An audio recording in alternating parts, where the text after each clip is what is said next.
Not really sure where initiative is. It is your reflex stat plus D10 plus if you have any other miscellaneous bonuses. In this point, you're now Carl's lovely solo will get a bonus because of their special ability.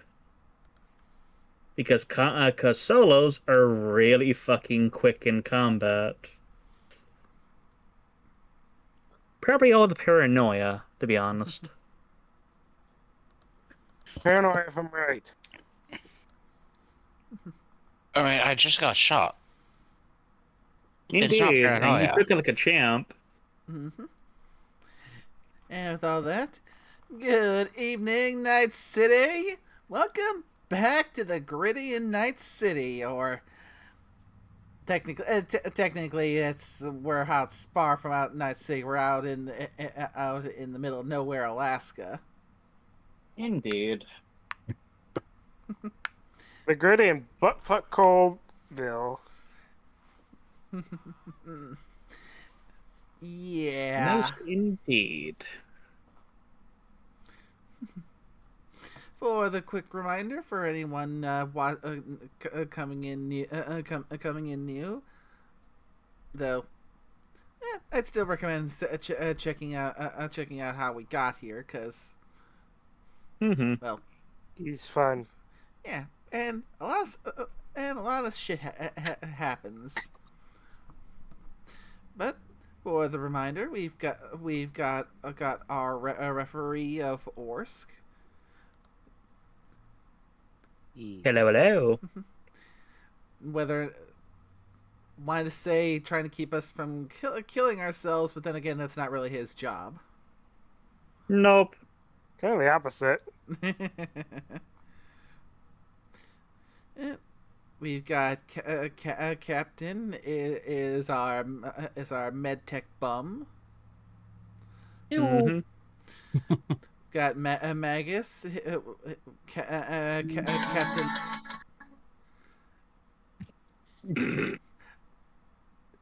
Hello, Scorpio. Wait your turn. Can't help it, my phone has notifications on. Mute your That's phone. right, that music was No, copyright. if it was your phone, it would have been Pikachu. I have different notifications for different apps.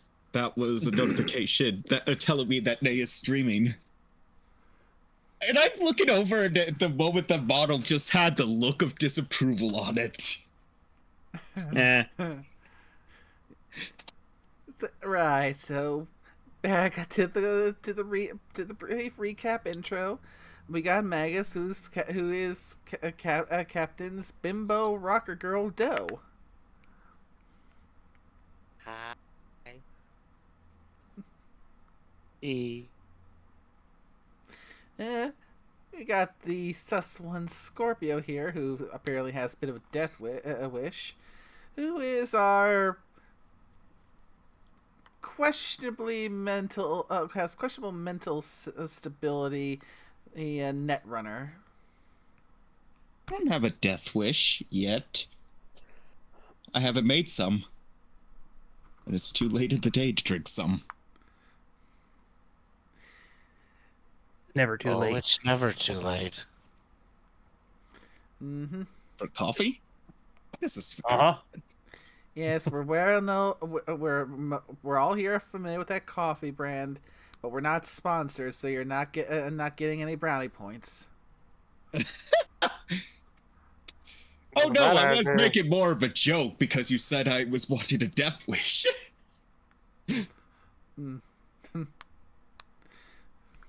The night is young yet.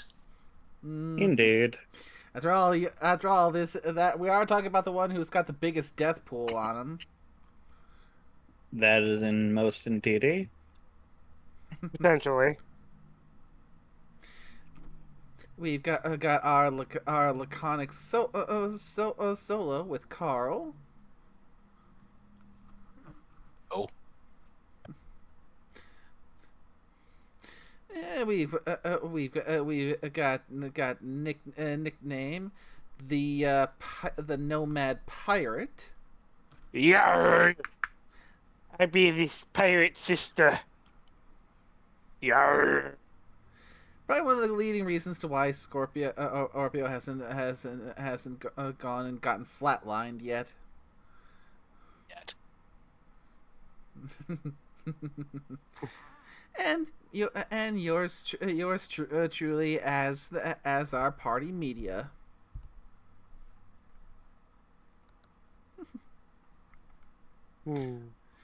Yeah, last time round, things got interesting because things were just not really adding up all too well. Just everything that we had come here to investigate just did not check out according to what we had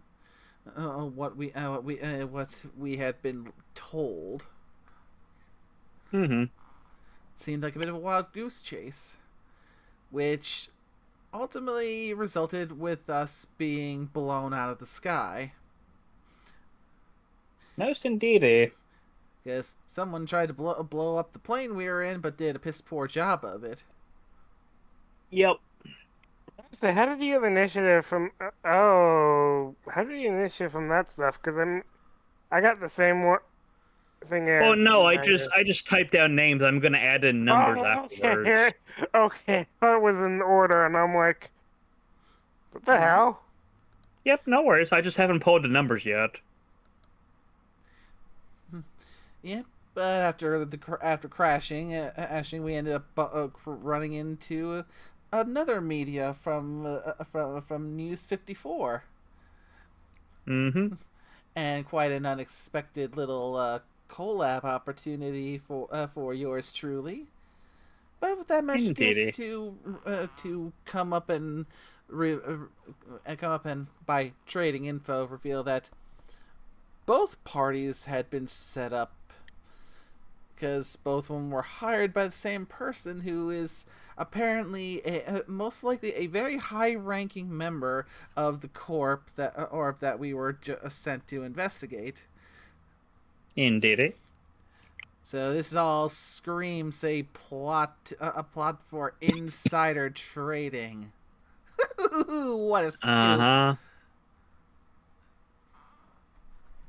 Terrible. At least it wasn't tax evasion.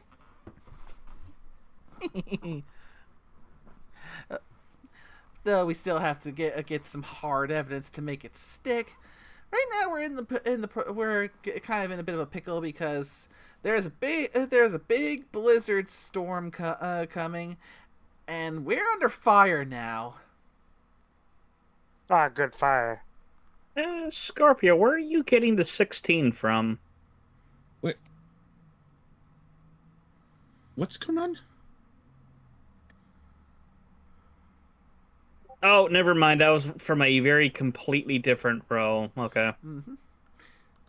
So, No, I was looking at the two rows you did. Actually, yeah, that would have been last week. So never mind. Alright, so rolling for initiative. It's D10 plus the ref.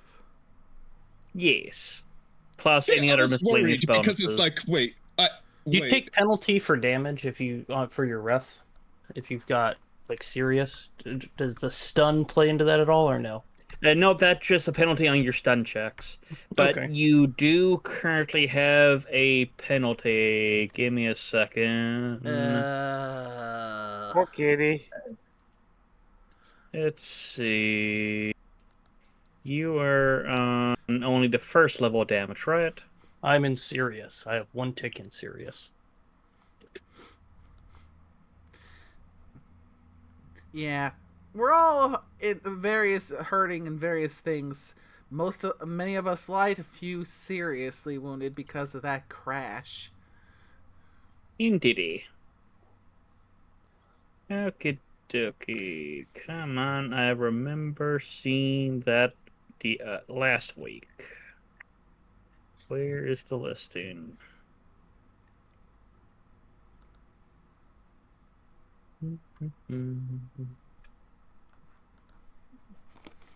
Yeah, Philly. Indeed. Being a pet is a bit of me. Do what you want, because a pirate is free. You are a pirate.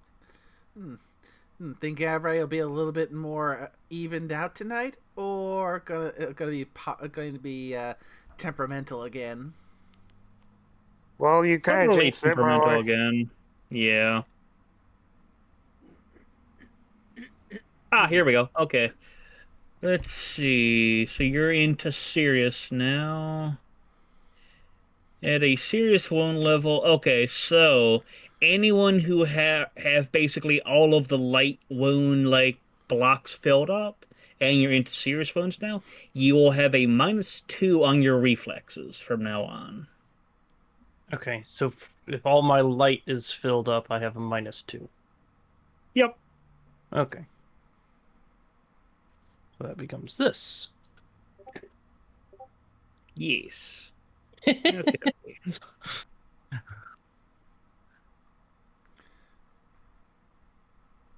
Okay, so Magus has a 19. Nice.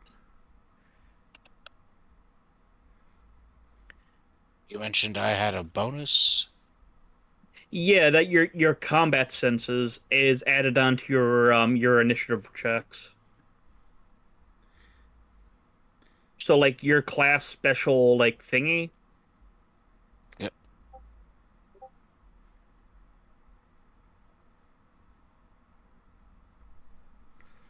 It's going to be one of those nights, indeed. Mm-hmm. Yep. Or at the very least, Avery's a little camera shy. Because we saw what the role was like before we went live. Indeed. Oof, No, I Kitty don't think wrote it's a camera 1. shy. It's probably more of, oh, we're streaming. I got an audience. Time to screw people over.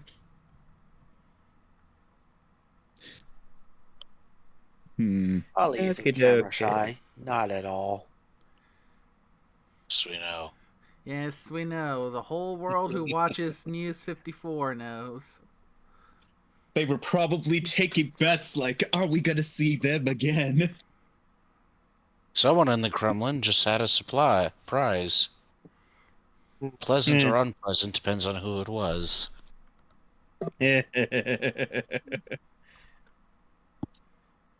Okie dokie. Looks like nickname also got 19.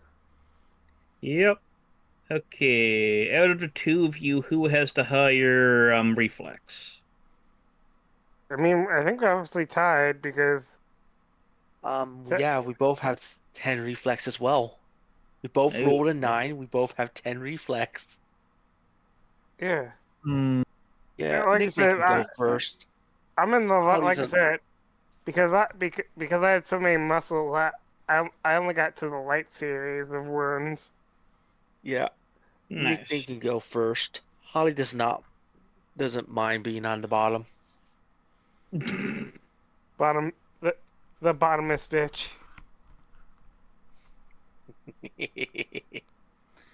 And Okie that's dokie. news And to who has the absolutely no highest one. out of our Hobo Medic and our 2-cent hacker? Be AFK for a moment. I can still hear you all though, so feel free to keep going. No worries. So out of Captain and Scorpio, who has the highest reflex? I've got 10. Captain goes first then. Okay.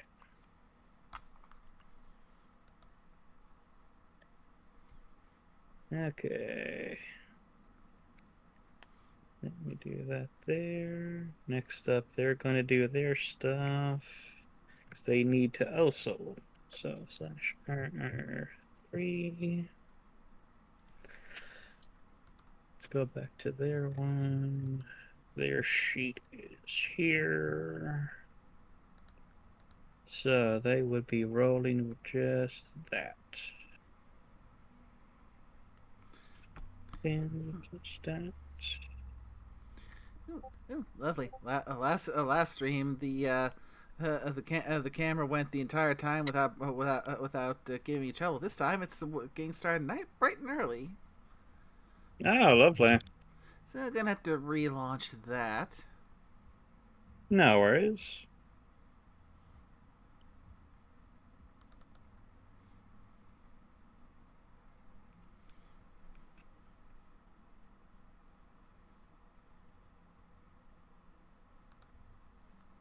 Okay.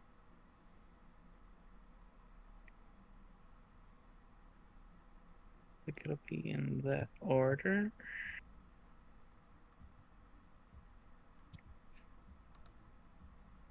Ow, my wrist.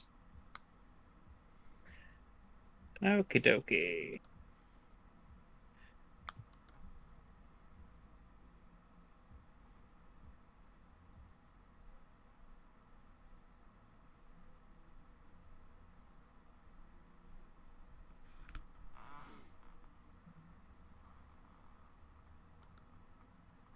Finalizing the list of who's going to be going where. Alright, there we go. For now, at least. Yep. So now we have. So everyone's favorite pirate would be going first, followed by everyone's favorite bimbo deer. Then followed right behind them would be our paranoid solo that glares at clouds. Then it's Asshole C, Asshole A. Then it's our hobo medic. Then it's our 2-cent hacker. Then it's Asshole B. Then it's our reporter kitty. So, let's see, how many people are there? Looks to be 3. At least out of I don't character trust- from inside the initiative order.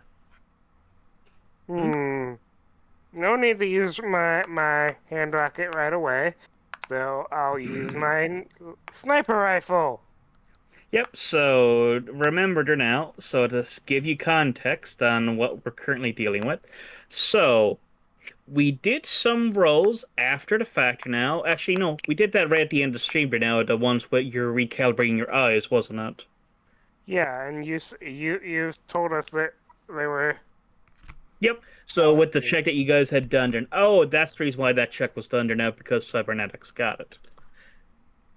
Okie dokie. So yeah, so Cap's eyes and nickname's eyes have been recalibrated to work in the snow, and the blind ahead of you guys is 200 meters away. So to give you an idea on the scaling for where we're to at the moment, so you're 200 meters away from your target. Easy. Long rifle. Yep.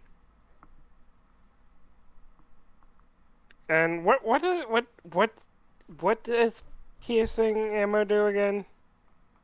So, AP ammunition will have the amount of armor for the area it hits, but only half the damage will get through. So you're guaranteeing more damage, more likely it's going to get through to the target. Fair enough. Or, well, you're guaranteeing damage through to the target, but you're going to get less of it than you potentially if you had rolled well. Yeah, I'll just use a regular thing for the start. Okay. So, what do I roll to shoot? So, you will be rolling a rifle check. So, you're 200 meters away, so you are within medium range of the target, so you'll be trying to hit a value of 20. So, it is a d10 plus your rifle skill ranks plus your reflexes.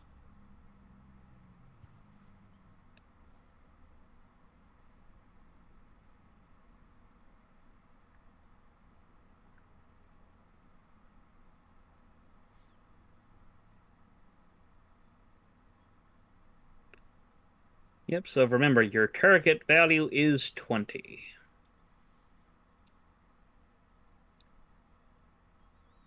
Although I suppose it could be up there a bit.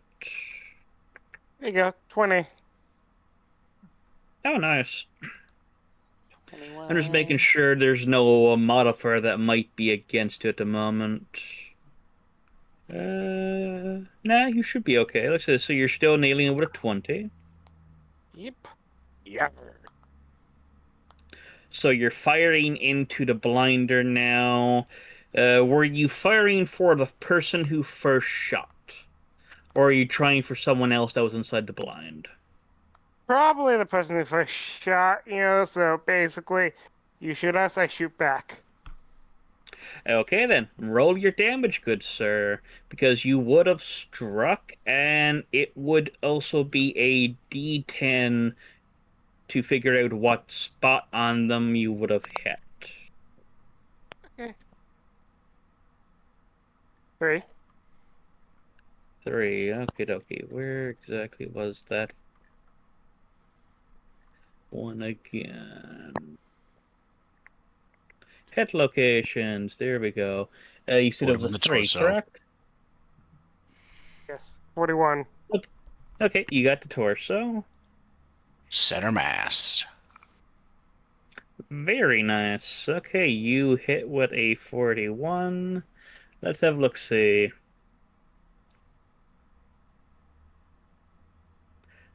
Oof. Okie dokie. You're going to hit them?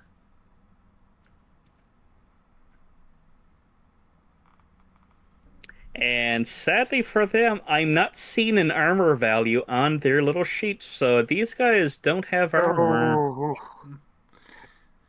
That was their Ow. mistake. Yeah, that is their mistake. Ah, don't worry. Okay, then. These people will be easy. Proceeds to pull out a sniper rifle. Oh fuck. Health will be our Also- armor. Oh shit, they see us. Also, just to double check, what weapon is it you're using again? Nomad long rifle. Nomad long rifle. Okay. Are you sure it's D10s it uses? I wrote it down. On my sheet. I wrote down all the damage. It's 7d10. Okay, just double checking. It says specifically 7d10, 15 BMG, B7. Ah, okay, there we go. Okay, yeah, it's a large caliber rifle. That would explain it. Yeah, it is, because I have the gun thing down because I realized I had to get the range for my weapon. Nice. Because there's no Okie spot. dokie. What would 41 points of damage put them to? I'm Did I just obliterate did I just obliterate the torso or something? I think you might have. Let me just double check. So that would fill out that one, that one, that one, that one. So that's 5, 10, 15, 20, 25, 30. So you did 1, 2, 3, 4, 5, 6, 7, 8. Yeah, that would be the equivalency of putting them right from no damage into Mortal 5. Jesus. Oh. Remember, people, always wear armor. Oh, you yeah. say. I mean, there's a reason I haven't sustained further injury since the crash. You know they are goddamn lucky I just got the torso instead of the head or something. Yeah, I mean, you're going to delete part of their torso, I'm pretty certain, but let's be fair with these guys, so, because we do have a value here for... Okay, actually, no, they would be able to reduce the damage by 2 because of body type modifier. So they're not at Mortal 5, they're instead 4 points into Mortal 4. And that makes it better. How? Congratulations! You're not dying severely. You're just less dying, but still dying. Yep, okie dokie. Just to make sure I'm getting this correct for them. So this has a stun value of -7 at this rating. Okie dokie. I think they're going to pop like a cherry, but just Oh, double no. checking for them. Because I'm pretty certain, yeah, I think you just chunky salsa'd someone in the middle of this group of assholes. I have to ask: does do the others around the guy get splash damage? No, no, they now have nightmares. Well, I'm sure that they can look into their heart, which is currently all over the ground over there, and are Yeah. trying to forgive us. Yeah.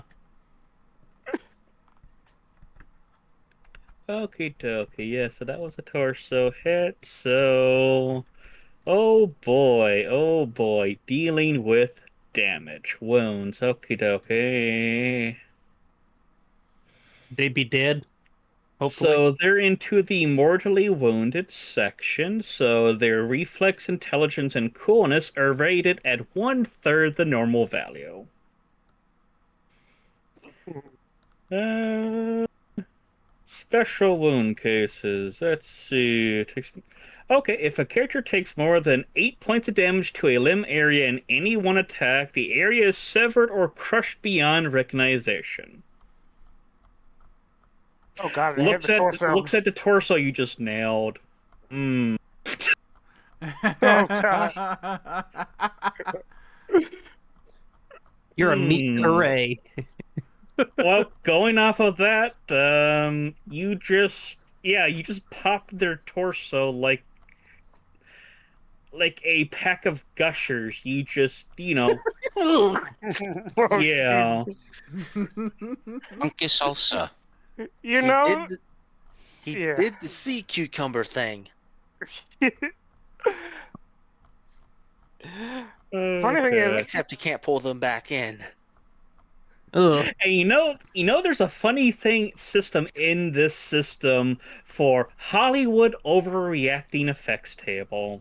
oh god, yes. We might actually have to pull this out because, like I said, at Mortal gee. 4, they would have a -7 penalty.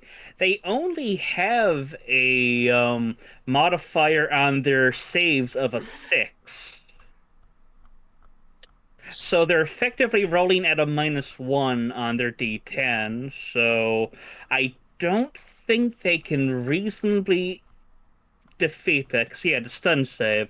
So every time a character takes damage, he must make a save against the effects of pain, shock, fear, and bloodlust. Serious thing, because I'm going to put it in pulling it out.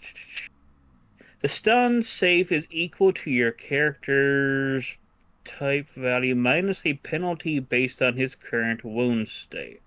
What's even better is they got sniped by a lady with an eye patch. Yeah. That is just spite purposes, honestly. What's even better is I like to imagine I'm aiming down with the eye patch eye. Yeah. Okay, so that's Because the thing is, I can see through the eye patch.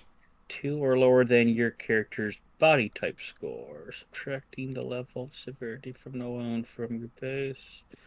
Are rated 0 to 8.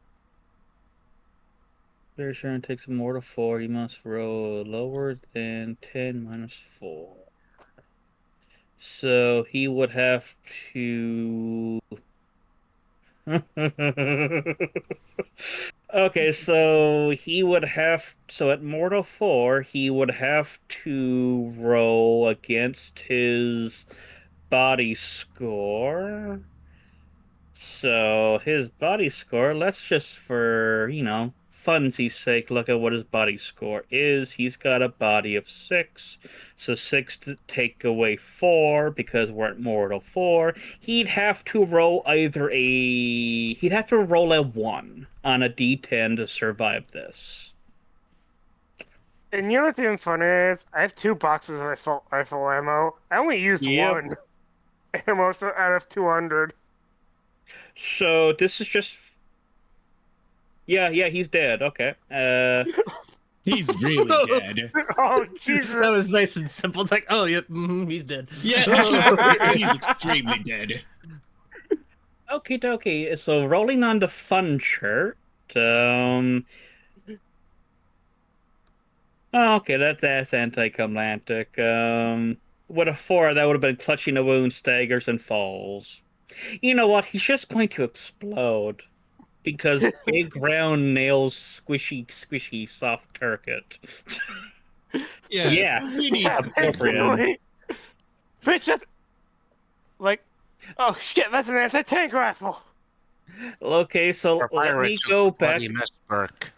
So everyone look back at the initiative order. And there's about to be a name scratched off. Yeah, Where is this lovely yeah, asshole. Asshole Asshole. A12. Oh no. Oh wait, no. Yes. Never mind. 12 was the initiative. I'm like, what the hell? Yep. So, asshole A just turned into a lovely mess. You can now all perfectly see this lovely snow blind they had set up because it's now currently been redecorated. Oh my god, they killed Kenny. I love that that was literally my first attack in this game. Yes. My first attack in this game is obliterate! Yes, you just exodiated the fuck out of a poor, innocent, what the fuck were they called? Bounty hunter. There we go. Oh no, they weren't innocent. They opened fired first. They did, and it, Self-defense. What's they even did. better It is planked off. Yeah, it planked off of Carl.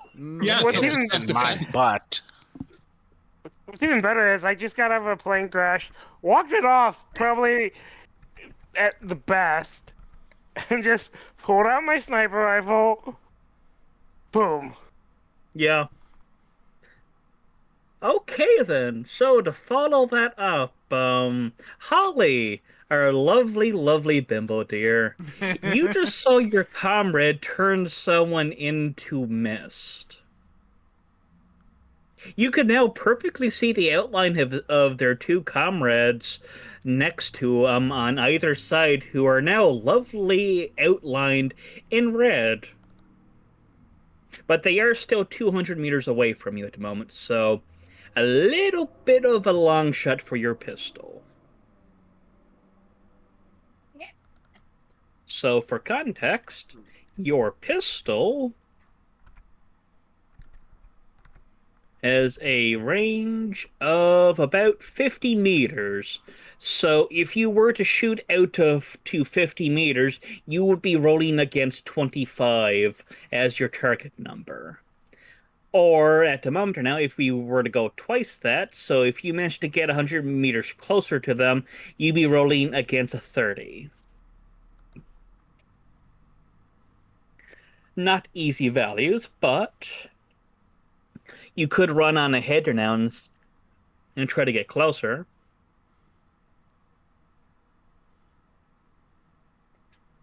Or do anything else. Just trying to see what my movement is. Well, that would be your MA, would be your movement allowance.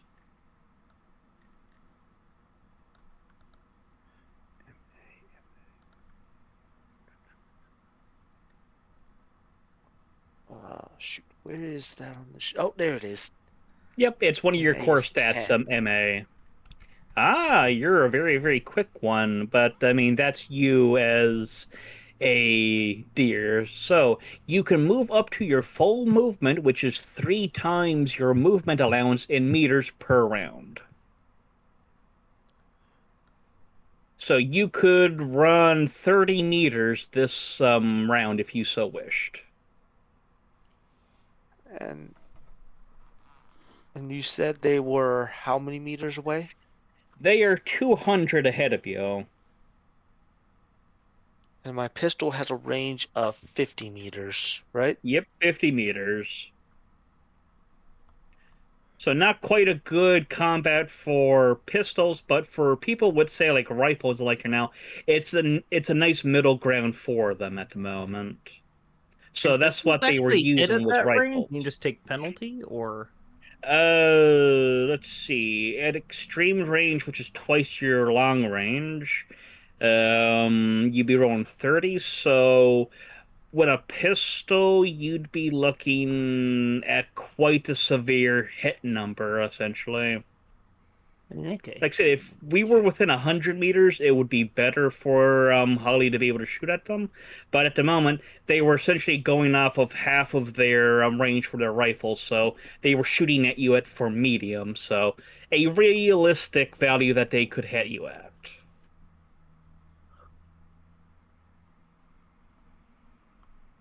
I need to go back to the range and see if I can hit a target at 100 meters with a handgun. Okay. All right. Well, after seeing the shot, Holly would sprint towards them. Okay, so And you just- run. Yep, so you run forward your 30 meters. Yep. And I get, if I remember correctly, for turns, it was you get a movement and an action, right? 1 second. I think that's what it So, was for the system. yep, action. Steering your party around, you may perform one action without penalty. If you try to do more than one action, you would receive a -3 penalty on it to each successive action. So you can theoretically do a bunch of running if you wanted to. You would just get less and less from it.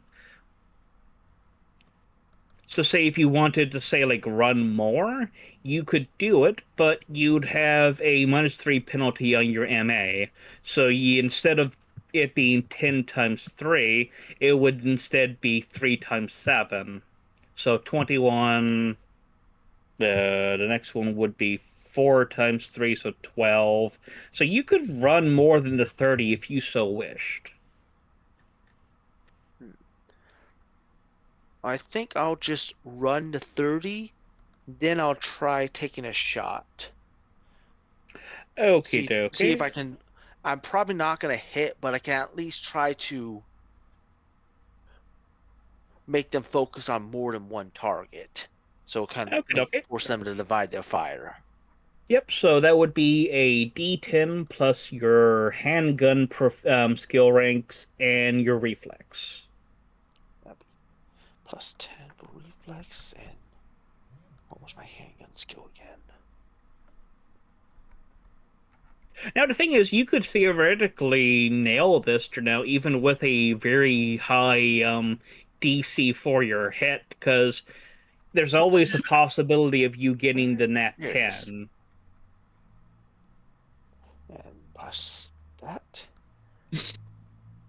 Okay. 16, so 16. the shot will go wide, but you do get a good shot off, Adam. Yeah. Actually, hold on a moment. Double check my pistol. My pistol has a ROF of 2. Does that mean I do 2 shots per an attack?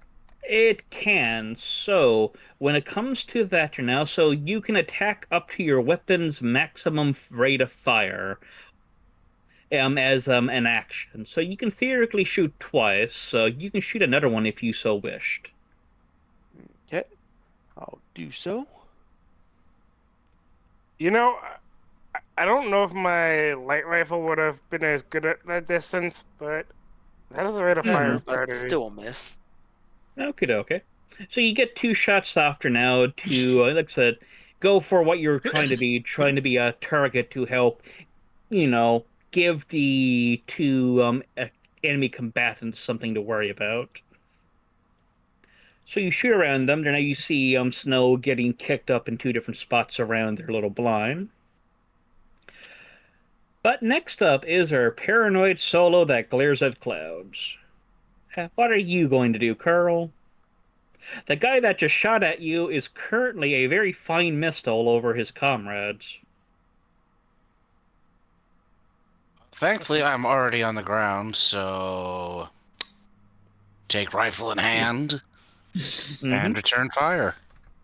Yep, so you'll be, since you're using a rifle, you'll be, your weapon range is 400 meters, so you'll be going for medium range.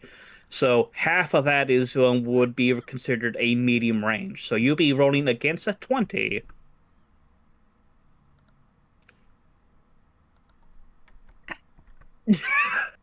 That's a perfect one, Magus. So it would be 1d10 plus rifle skill plus reflex skill. Do I add anything else? Nope, I think that would be it for now.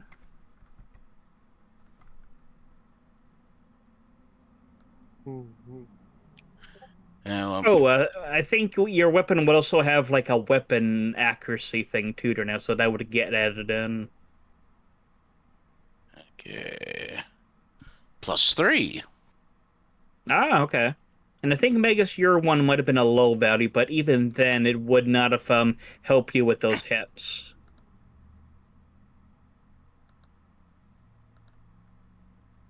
Oh shit. Okay, okay. Well, you more than make the shot. So, you get to roll your damage value now, and for some reason I'm expecting another lovely fine mist. Also, we'll need to see where it hits, too. So, do you aim for the target on the left of the original mist guy or the right? Since I blew up the one that hit you. Yeah. Yeah, thank you for stealing my revenge. Bloody pirate. I'm a pirate. It's what we do. The meme with Carl of people stealing his kills continues. So like I said, so do you shoot the target on the left of the mist or the right of the mist? Yes. Okay, then we'll go with the left. Okay. I mean, I do have rate of fire too. Oh yeah, you can shoot a gander now if you so wished, but so you can roll your damage now. Well, first figure Oh out yeah, where it hits. yeah, D10 first. So shoot at one and then I'll shoot at the other. Or do I have to shoot at both times at the same target? I'm open for you being. Like I said, they're close enough for now that you can theoretically, shoot at both. If they were, say, like on two different sides of a battlefield, I would probably say otherwise. But they're okay. basically in the same little blind. Yep. It's like slight adjust. So Exactly. the bounty hunters basically did the big foobar of you shouldn't be grouped together. Yeah. In their defense, we don't have a mortar or artillery. That is very fair. You know what's funny? Unless Big Name wants to share something. The funny thing is, Would you really trust me with an explosive? No. oh, I have explosives. They're in my hand. Okay, well, we do not have any obvious form of artillery. Exactly. It's not Plus, obvious. again, Yes. I mean, this is freaking amateur hour here, and stealth will be our armor. Oh shit, they see us. So anyway, I'm hitting this guy in the left leg. Okay. You know what's funny? I just realized it says I need a body of 9 to fire this weapon from a standing position. It's even more terrifying that I was standing and wasn't firing the rifle. Yes. Yeah, go on. Oof. Yeah. So yeah, this isn't another 50 caliber thing. It's just an old 30-30. Okay, so I had to break my other you gun. said it was. You said it was the left leg, was it? Left leg. Assuming they have the same. Yeah, they got no armor, but sheet. yeah, but at that point now they would gain a little bit of SP from the actual, ground in front of them. The last one was a torso, so you didn't have much in the way between that and that. Let's see. What would this count as?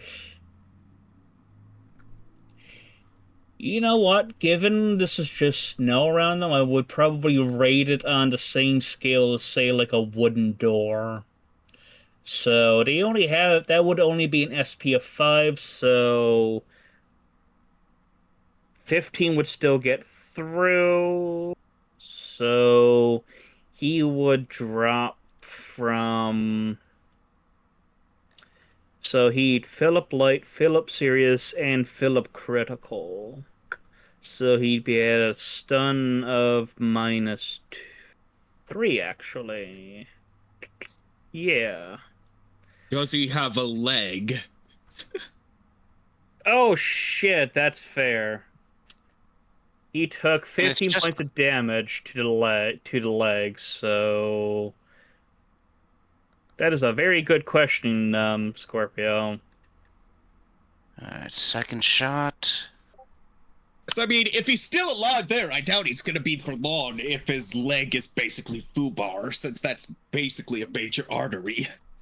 Yes. So yeah, if a character takes more than 8 points of damage to a limb area in any one attack, the area is severed or crushed beyond recognition. Gotcha. Okay. The Oh, the character leg must doesn't make... exist. Yes, you shot off his leg, and now he needs to also make a death save at Mortal 0 because he wasn't pushed into a lower one.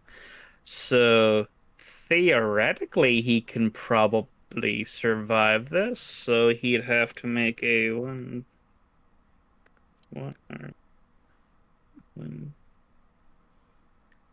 d10. That's plus. Since he's got no modifier, so he would have a death save of 6. Am I the only one that Oh, no, that's pictured the death saves. SpongeBob's fish man, my leg? Possibly. Yeah. Okay. Probably I've never seen that one. That's probably a newer season. Okay, so he'd have to roll a d10, so he'd have to get a below a 6. I mean, 6 or below here. Okay, he got a 3. B is not immediately dead. That was the death save. The Probably wishing stun he is. save. Yeah, the stun save, however, is going to be at a -3. So he'd have to roll. I think that's another just straight up d10.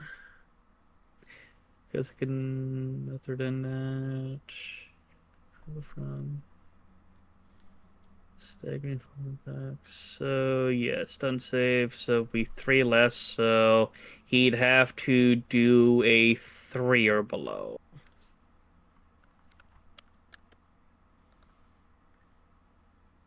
Okay. 1d6. 6. Gotcha. Okay, so asshole B is slumping to the ground, moaning in utter pain as their leg has been lopped off. He didn't need that. Okay, just to go back here. So asshole B. I mean, if he wants to left. think about it, at least he's in the snow. That means he has something cold to pack his wound with. Yep. At least. Slump to ground, moaning in pain. He can't be too badly hurt. He's making noise. Yep. So that one's basically 15 points of damage. 15 points of damage. Just so I can remember just how fucked them they get. So, asshole C just had his buddy, do I make the joke? Do it. You know what? Yes. You will hear asshole C, you fuckers killed Kenny. Oh dear, we're bastards. Do us Yep. respond with an emphatic "fuck Kenny." Okie dokie, so their Winchester's got a 3-2 for accuracy, so they would be rolling 6 plus 3, so 9, plus their reflex of 4, so they will be doing 13, so plus 13.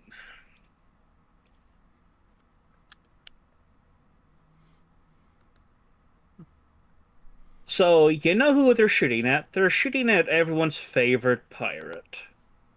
Because you just gave them more things to tell to their therapist. They probably don't pay their therapist enough for that shit. The shot goes wide, though, as the fear and utter horror of what they just experienced is definitely clouding their judgment at the moment. Mm-hmm. Which means we wrap around back to...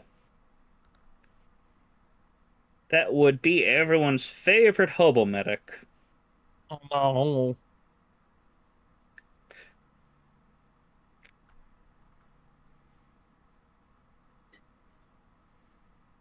no. So what shall you do? What is the maximum penalty for me to shoot a handgun at this range? It doesn't give a maximum, but I would assume if we're going higher. So what exactly are you going to try and shoot with? It's a Colt AMT 2000. So it's a smart gun. Yes, but what's the weapon beforehand? Colt AMT Model 2000. But does it count as like a pistol, an SMG, a rifle? Heavy pistol. Or actually very heavy pistol. So yeah, it would still be a pistol, so that could theoretically have a higher rating. Give me a second. I know mine has a range of 100. Yeah, because some weapons can be modified like that to have a higher value, so just give me 1 second. Cyberpunk, Core Rulebook, we're gonna look at Black Hand's book. Come on, I just saw that book a moment ago. Black Hand Street Weapons. You said is a very heavy pistol? Yep. Okie dokie, very heavy pistol. Funny thing is, I have 2 rifles. What was the name on that one? Colt AMT Model 2000. Gotcha. Okay, yep, that one still has the range of 50 meters. Okie dokie. So... yeah, you can give it a shot with the pistol, but it's gonna be a... I think it's gonna be a value... Out? What? You said yeah, you're 200 meters out. Ugh. That's a yeah, lot. So the DC on that's gonna be something damn near ludicrous, my buddy. Yeah, there's no way I'm making that. Did the deer run off? I can't remember. The deer ran forward 30 meters and then started shooting. I'm just gonna chase after the deer. Chickens. Okay, so what is your movement allowance? What's your MA? 5. So you would be able to run half than what Holly can do. Because it is 3 times that, so you can theoretically run more. So if you wanted to do a second action, that would be your value minus 3, so 5 turns to 2, so you could run for 15 meters, and then you can run for a further 6 if you wanted to. Yeah, let's do that because it's about all I'm gonna be able to do. There's no way I'm hitting anything at. Okay, so you would run 15 plus 6, so you would be 21 meters ahead, so you'd be 9 meters behind Holly. I could hit something with a rifle at that range, but not with a handgun. I take that with practice. Indeed. The last range I went to was 200 yards max range. Yeah, 200 would be typically the max range for any type of weapon for now, but... No, I mean, like, the last range I actually went to IRL. Gotcha. That's a rifle range. Fair. I think I could hit the same target at. It would take a lot of practice with iron sights. Oh god, yes. So our holomedic is 21 meters ahead. So, everyone's favorite 2-cent hacker, what are you going to do? Let's see.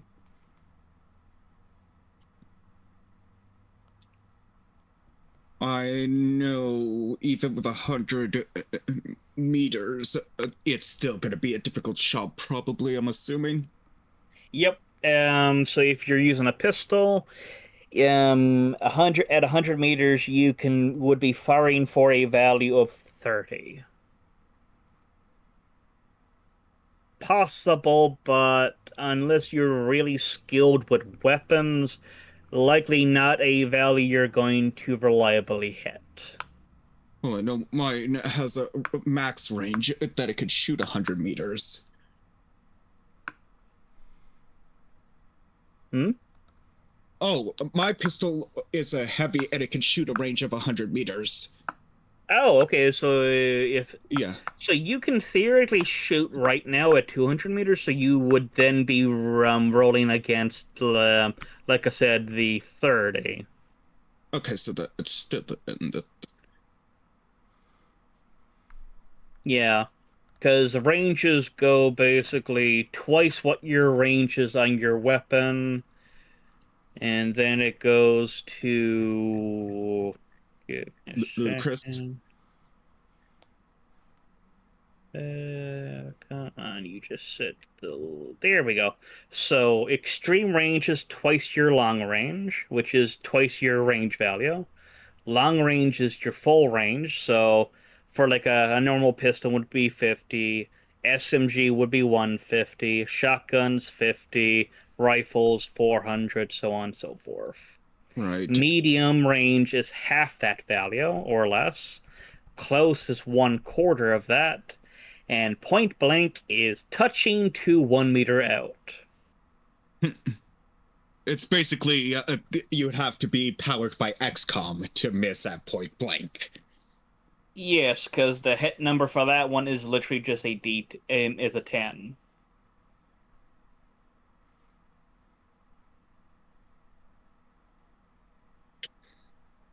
Okay.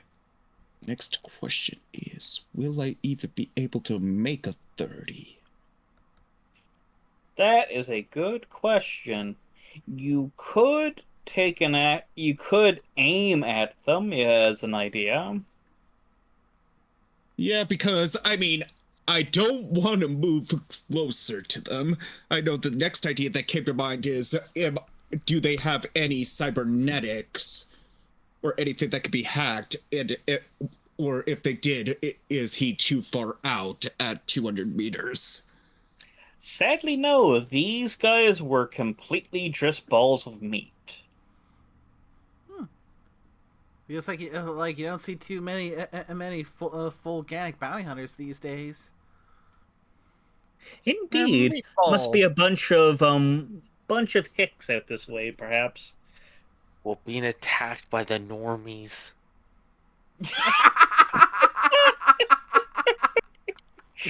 What they fucking get? They get what they fucking deserve. Hey, wait a minute.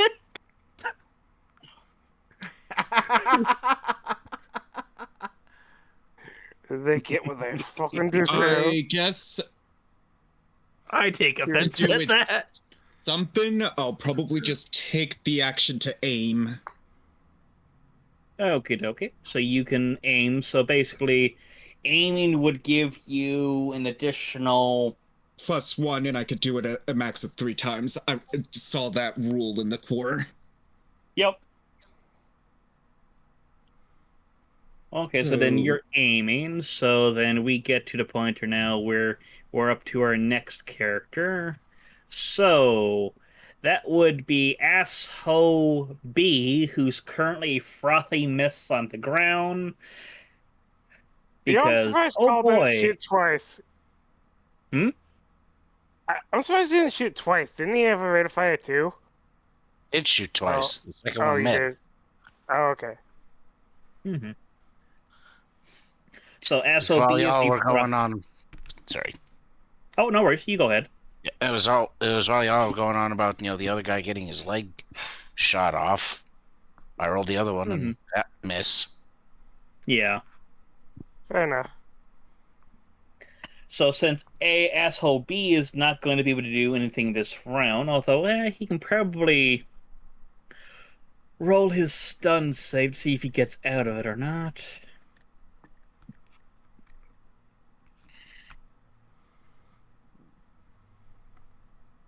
So he would be rolling a d10. He's at -3, so he'd be going for that. 1d10.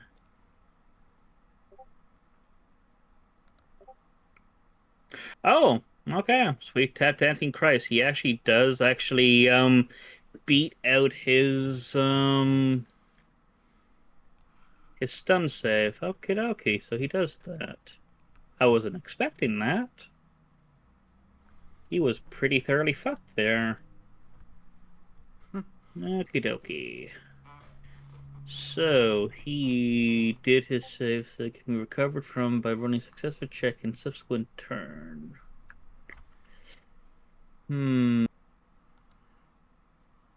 Yeah, now he's probably going to be trying to staunch his wounds, so he's probably not going to be doing anything anyways this round anyways. So, everyone's favorite, Kitty Cat, it's your turn.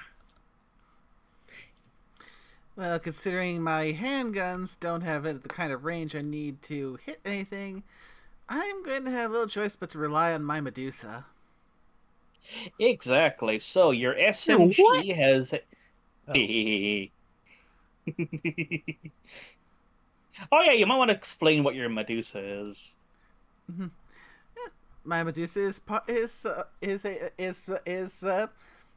is a 10 millimeter camera SMG. You have a camera gun? That's a gun? Yes. Mm-hmm. No. She can shoot video while she's shooting people. She's shooting people in first person. So she gets Say cheese, motherfucker. confirmed kills. But speaking of which, you've gotten some excellent B-roll off of what your lovely little group has done so far. Oh, yes, definitely got the camera rolling for this. Oh, definitely. So SMGs have a range of 150. And if I'm reading this right, this SMG has a range of 200. Ooh, that's good. That's the thing. They're now, like I said, some of the guns are now go off of the standard ranges. Some of them do have modified ones. So yours is 200. So right now you'd be rolling off of your normal range. So you're within that. So I think you'd be rolling for full range. So you'd be rolling against a 25.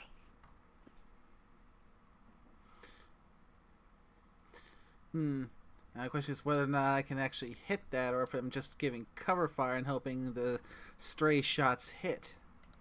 That is an actual thing you can do. You can do what's would be referred to as suppressive fire. If you're someone who's watched Archer, it's what everyone's lovely Four Eyes likes to do. Because if I remember correctly, the roll for that is a D10 plus the ref plus the skill. Yes. So I've got 7 ref and I've got Zippo in this SMG. Yeah. So then you could do. So then you can do what's referred to as suppressive fire. So that would be your athletic skill plus your reflexes plus a D10. Athletics. Okay, so that'll be a 7 plus, and a 2 in athletics, so that'd be a D10 plus 9. Yep, so you would roll that, and that would effectively represent the DC anyone would have to save against when going through the area you're basically pumping ammunition out into.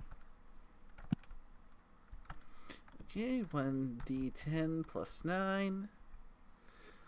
And does the rate of fire and how much ammo I have to send down range affect that any? Yes, it does. So The save would be equal to the number of rounds divided by the width of the fire zone in meters. So, say, like, if you're doing like a 2 meters across and you dump a bunch of ammunition into it, you make things a lot harder on the enemy. Okay, so what's the range to cover Oh. both B and C? Oh, B and C pro. Okay, so I actually got that rounder now.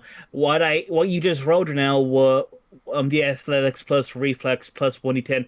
That was what they would have to roll against your save. Oh, so So save is equal to the number of rounds that you're going to be pumping into the area 20. divided by the width of the zone in meters.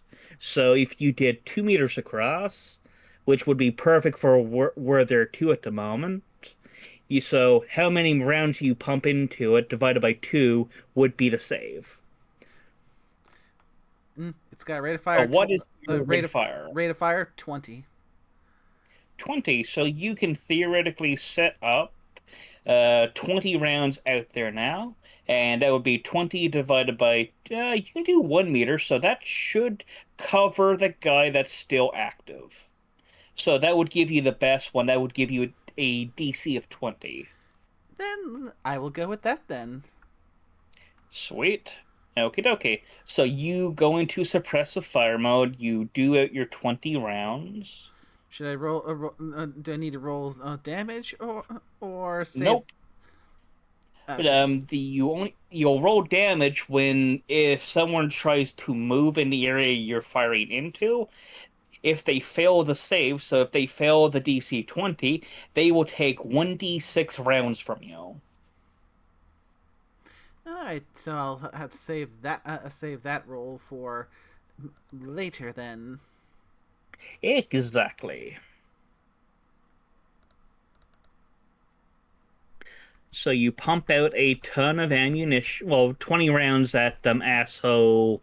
It would be asshole C who's not been hurt. So asshole Now C then. is getting suppressed. Asshole C is indeed getting suppressed. Okie dokie, everyone's favorite pirate. What are you about to do? One target is pretty fucked up, and the other target is currently being suppressed by our kitty cat. Murder. Okay, now comes the question: who are you going to be murdering? I won't kill Steal from Carl again. Fair. So then you'll be shooting the one that's currently being suppressed, which is asshole C. Yes. Oh, that's a 10, but I accidentally. Oh no. Roll me another d10 then. Oh, fuck! This is exploding dice, isn't it? Yes. Oh Was no! there a third guy? Oh no! Hmm. You know what's even funny? I messed up into a D20 on the first one, and I'm still under that thing. Nice. I forgot you roll D10s in this, don't you? Mm-hmm. It's a lot of d10s, and also with a lot of weapons, it's like d6s they tend to use. Well, it's a good thing it's a good thing I rolled under 10 the last time. Yeah. So, do I just roll a straight D10? Yep, straight d10 that gets added to it. Roll me another one. Oh, good grief. It's an encore of the first time we got a nat 10. Oh, yes. Okay. Oh, boy. Okay, so... Jesus H. fucking Christ. Okay. I don't think we even need to roll where this hits. It's going down his left nostril. For the hell of it. I mean, for shits and giggles, okay, it's a 7, so isn't that... Is that a torso hit? 7, that would be a right leg. Oh god, okay, well then roll me damage, and whatever it is, it's gonna be is going to lose 5 points because of the armor of the snow. But if it's anything like last time, it's going to be pretty nasty.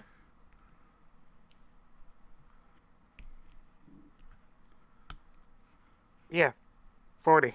Holy. Okay, so. You know, it's funny. That's only one less than the last time. Uh-huh. Okay, Third leg. so loses 5, so it'd be 35 instead, but that's still gonna be... Was that like a? Wasn't Okay. that like a crit?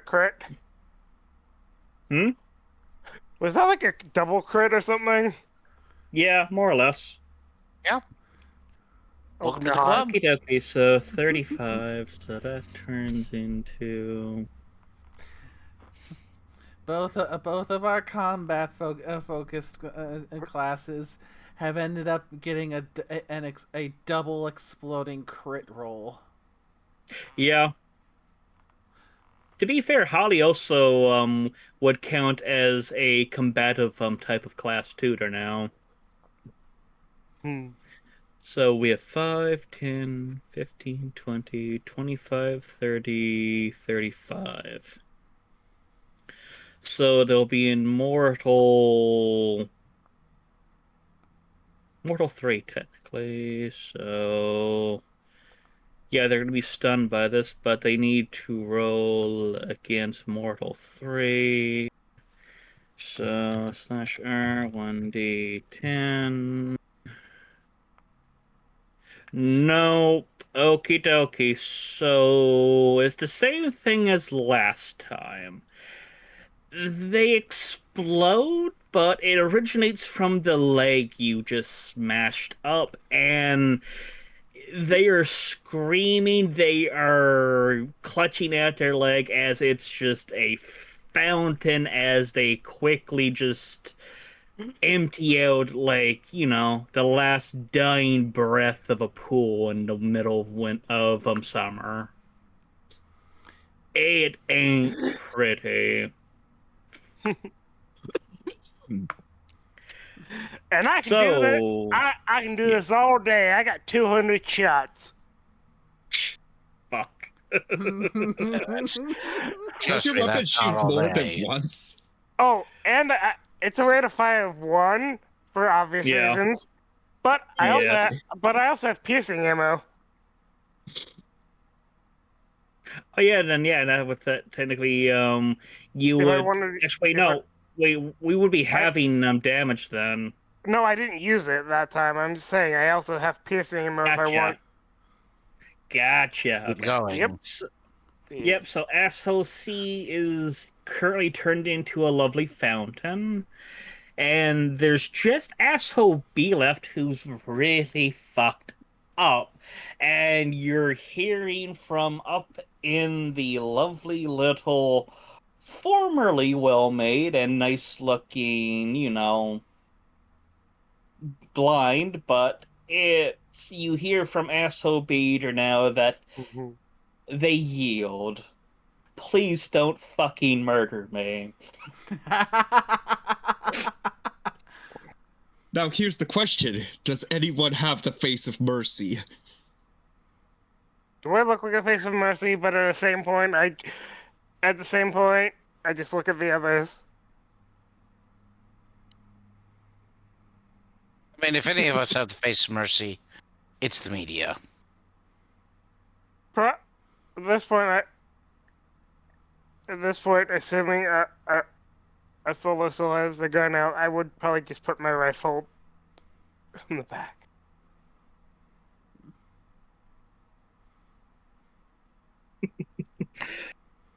So the actual book did take into account if you were able to capture the bounty hunters and the need for, say, like interrogation or intimidation checks to get information out of them.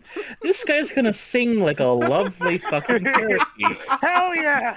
You know I what? mean, I We can make did- him sing. All I need to do is just stand on what's left of his leg.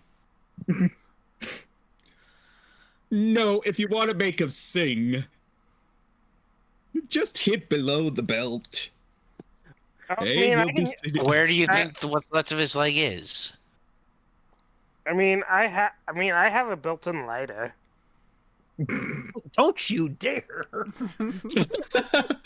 I mean, yeah, our medic Now- will probably hate us for this, but you know, If you want information, he needs to live long enough to give us that information. Speaking of information, you're gonna want to get up there real quickly to staunch off that leg. I'm running as fast as I can. You're lucky that you're lucky this. You're lucky. I just probably looked at the kid here and imagine she probably. Oh God! I just eh, so here's the image. The guy surrenders. Holly runs in, sees that he's lost a leg, picks him up, and runs to the doctor who's trying to catch up to her. Oh dear God, that's so Ah, very he win! good. Oopsies! ah, I Can- skipped leg Hmm? day and didn't bring the snowshoes. Go ahead, Carl. Oh god. what is how? Okay, so MA is moving actions, right? Yeah. Yep, MA is your movement allowance. What is Holly's moving allowance? 10. I imagine the solo is So- probably catching up pretty quickly, Hmm. and he will Oh, probably be like, definitely. "No, leave him." You know, I don't have it on my sheet, but just for the hell of it, I like to manage a joke. Just pull out like a cigarette and just light it after a fight like that. Just light it with your finger.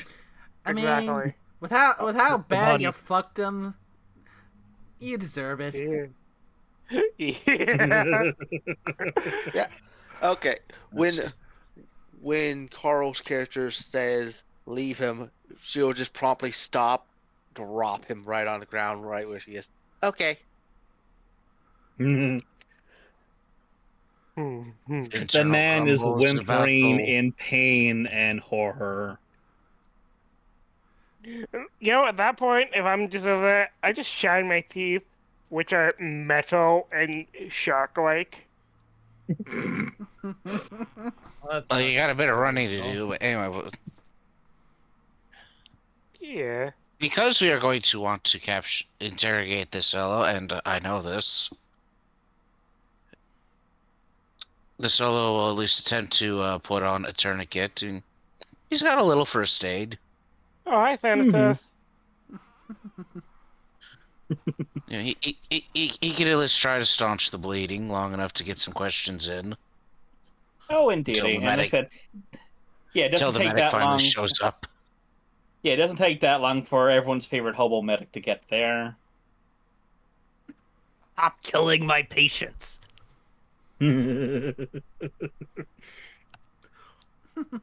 Why? It's what I'm paid for. You're all my That- patients. I'm in one giant mental hospital. You know, at that point, I imagine it would be funny after just catching up. It's your job for it. What are you talking about? I was the one who killed them. So you can make me a medtech check on this guy because, yeah, it's gonna be needed. Just a generic med tech. Yep, this would be your medtechy, so this would be your... I think medtech is intelligence for you, so... Yes. Int plus medtechy plus a d10.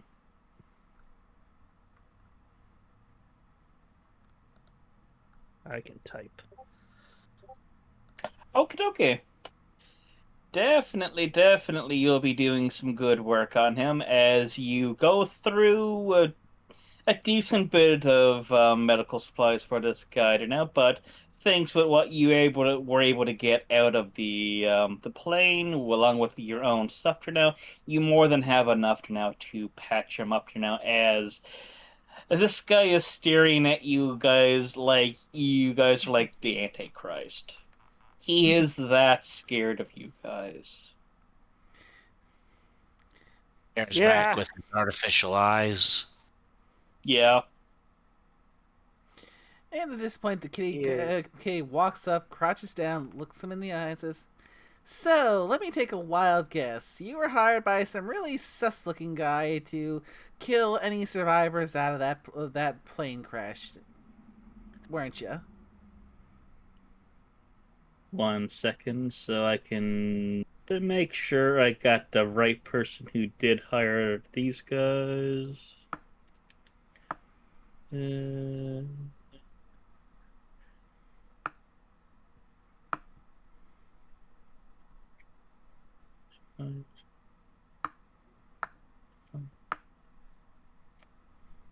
uh, he'll he'll pause and say that no, a pilot popped into Pilgrim and said that you needed some guys to hunt down a bunch of punks. Thousand eddies ahead.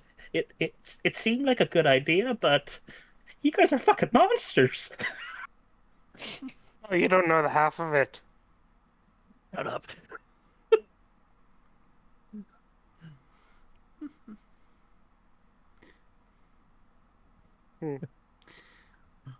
But yeah.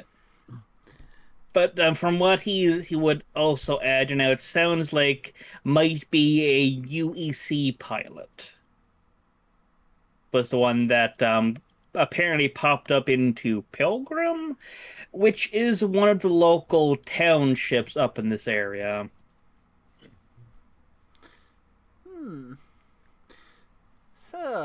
So a UEC pilot, huh? Isn't that interesting? He'll nod because his life is on the line here because, yeah. Seems like. But he'll also bring up the name of an individual called Thorn who hired them. Sounds like this guy is probably also UEC.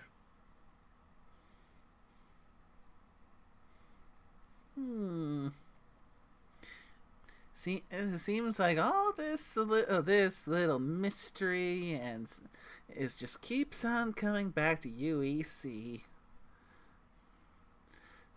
Someone up there is being awfully naughty. He'll look at you. I don't know, man. I don't know. We were just contacted to, to hunt down some ruffians, some assholes. But please don't kill me. As he just looks like a dog shitting herringbones at this point in time. Now he's just a wreck. You know this is. You know this is. Wait. You know this is kind of. Oh, Magus just left. I imagine parent or somebody came home. Maybe internet?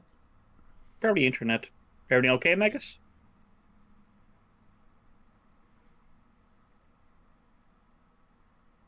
Okay.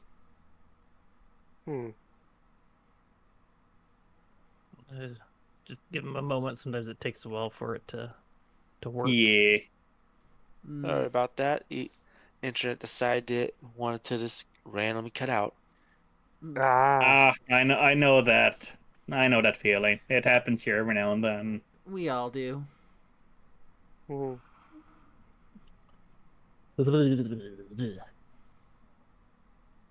Oh, what'd I miss? This bit of interrogation.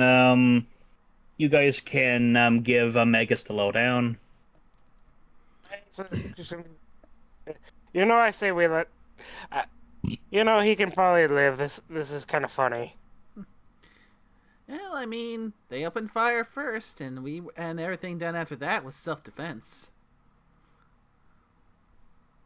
So to explain to you, Magus, some UEC crowd popped into a local township called Pilgrim, basically went and said that they needed a bunch of bounty hunters to hunt down a bunch of assholes in the wilderness, 1,000 eddies ahead. and they were more or less came along because, good money in that. But by the sounds of it, it was a pilot and a person working for UEC that was the ones that did the hiring. Okay.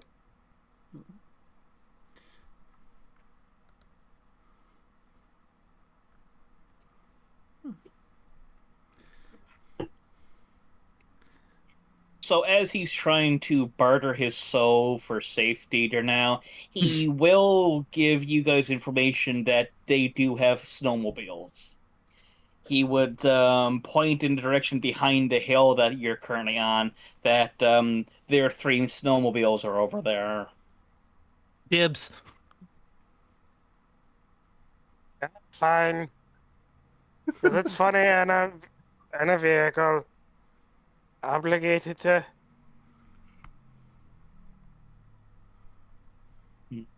And it's at this point in time there now that, oh boy, it is getting very snowy and very cold, as the storm is now on top of you guys. Okay, we don't have enough time to do this interview here and now. So, how about we take you with us to some place to wait out the storm, and we can continue this little chat in more pleasant environments.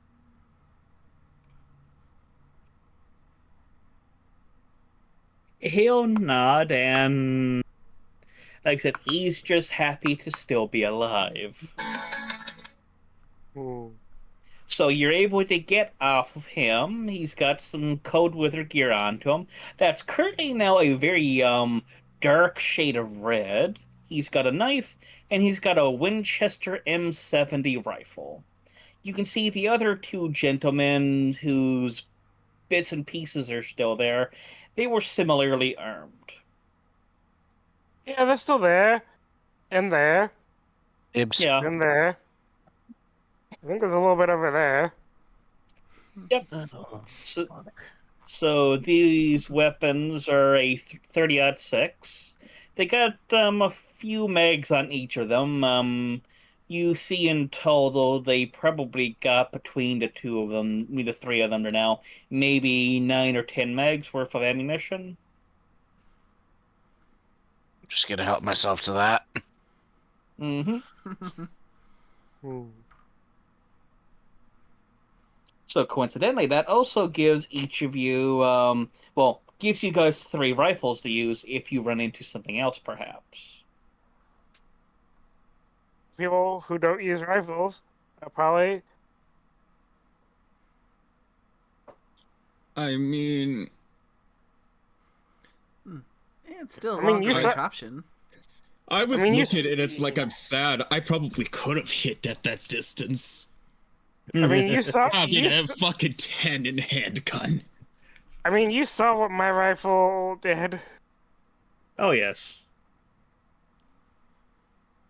Well, if offered, Holly would take one. Yep. So that's 1 to 3. Anyone else taking one? Said I'm helping myself. Okay, yep, you got one. Oh, happy Holly. I mean, Hmm. Does anyone else have a better rifle than the remainder? I think you already know that answer. Yep, so let's see. So Either the I media will- or the... I mean, I got my SMG, which has some pretty decent range to it. Well, I guess I'll take the rifle.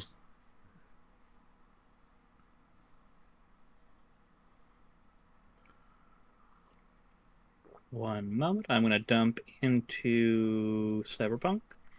Boop. So this would be the stats for the weapon. Let's see. Not bad. Winchester.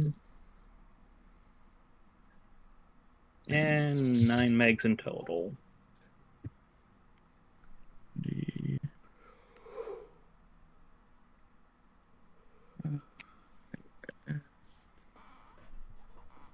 9 magazine.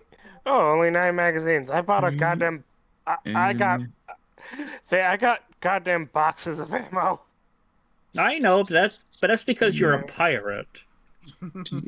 TAM bodies. The funny thing is, I thought about jokingly getting just a bunch of pistols to do that. Nice.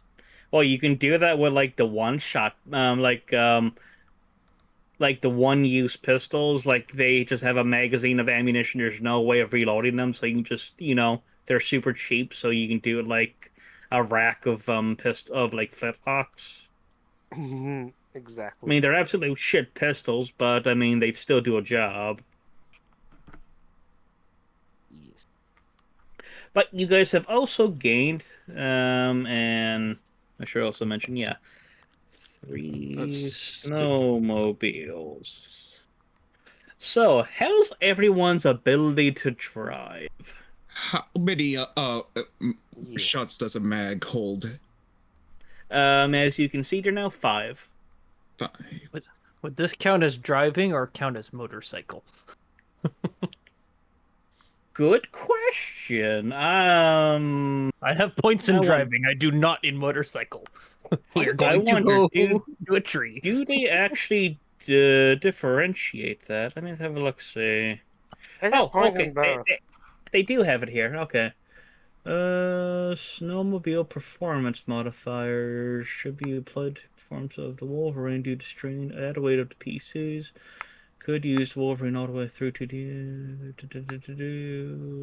planetary rigs. Actually, wait. Okay, what's the actual stat then that they will be using?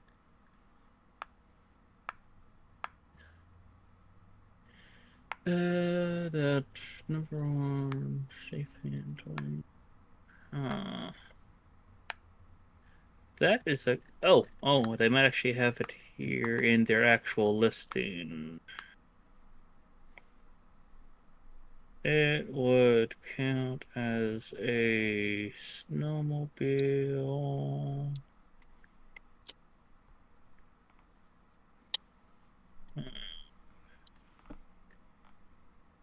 Oh, give me a second. They might actually have some other stuff here for these. You guys might also get some equipment off of these snowmobiles. Ah. I just need to double check something here now. The actual listing here. So this would be snowmobiles.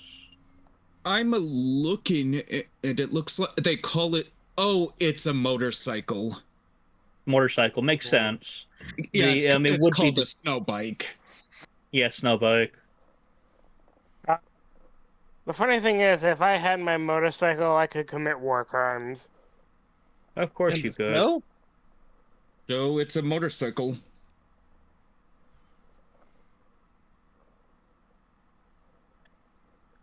Okay.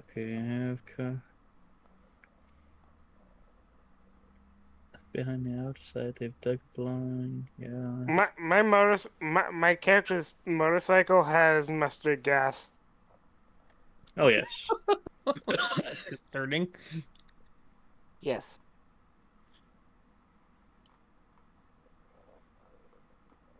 Yes, somebody else tries to start my vehicle the wrong way. Mustard gas. Do you have the And even better is I have a gas mask. You're I saying, can- Captain?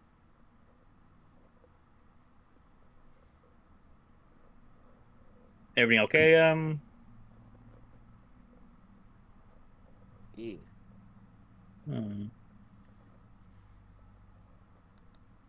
I love committing war crimes, don't you? Geneva Convention? More like Geneva Suggestion. Exactly. Heyo.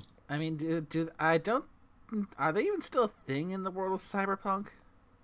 Well, The whole Geneva Convention. Technically, yes, but does Yeah. anyone bother to listen to them? It's another question. Who's going Yeah. to enforce it? I mean, you're basically run in a society run by corpos that will do anything, and it's basically the law of the corpos. yeah. Yes, they're still on the books, but not that enforced. Nice. I mean, to be fair, how enforced are they in this world? Fair's fair. And you're Canadian, you don't get to say much. Hey, we're the reason why the Geneva Convention was made in the first place. Exactly. Of course, when I made that joke, that was when my internet decided to hiccup again. Well, we're still going on about it, so. No worries. Okie dokie, so you would get the following equipment from each snowmobile you get. So you would get. Boop. Copy, paste. Each snowmobile. You'd find more cold weather gear, a first aid kit on each, a flare gun on each, a radio, a sleeping bag each, and a survival tent. Oh hell yeah, new tent.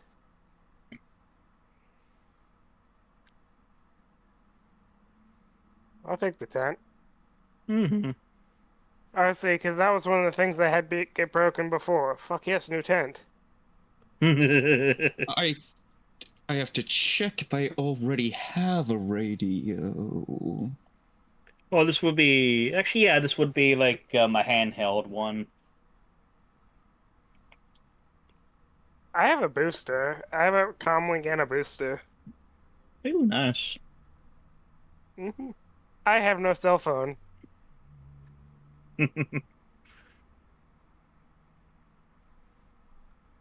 Well, if nobody objects, the Magpie is also going to take one of the snowmobiles. Of course, a pirate's gonna go on one because I can actually drive. Yeah, that's going to be dependent here on who's going to be the good drivers here. Because I don't think everyone has motorcycles, so Nah. who's going to be driving each of these? I'll drive one. I think you're the only one with skill in motorcycle. Yeah. I have skill as well. Oh, okay. Well, Ooh. that's 2. I'll I take have the a third one. motorcycle. Oh, lucky. It's mounted to the outside of my trailer home. Yep. Okay, who's driving the last one? Me. Nice. Can I fit 3 people on it?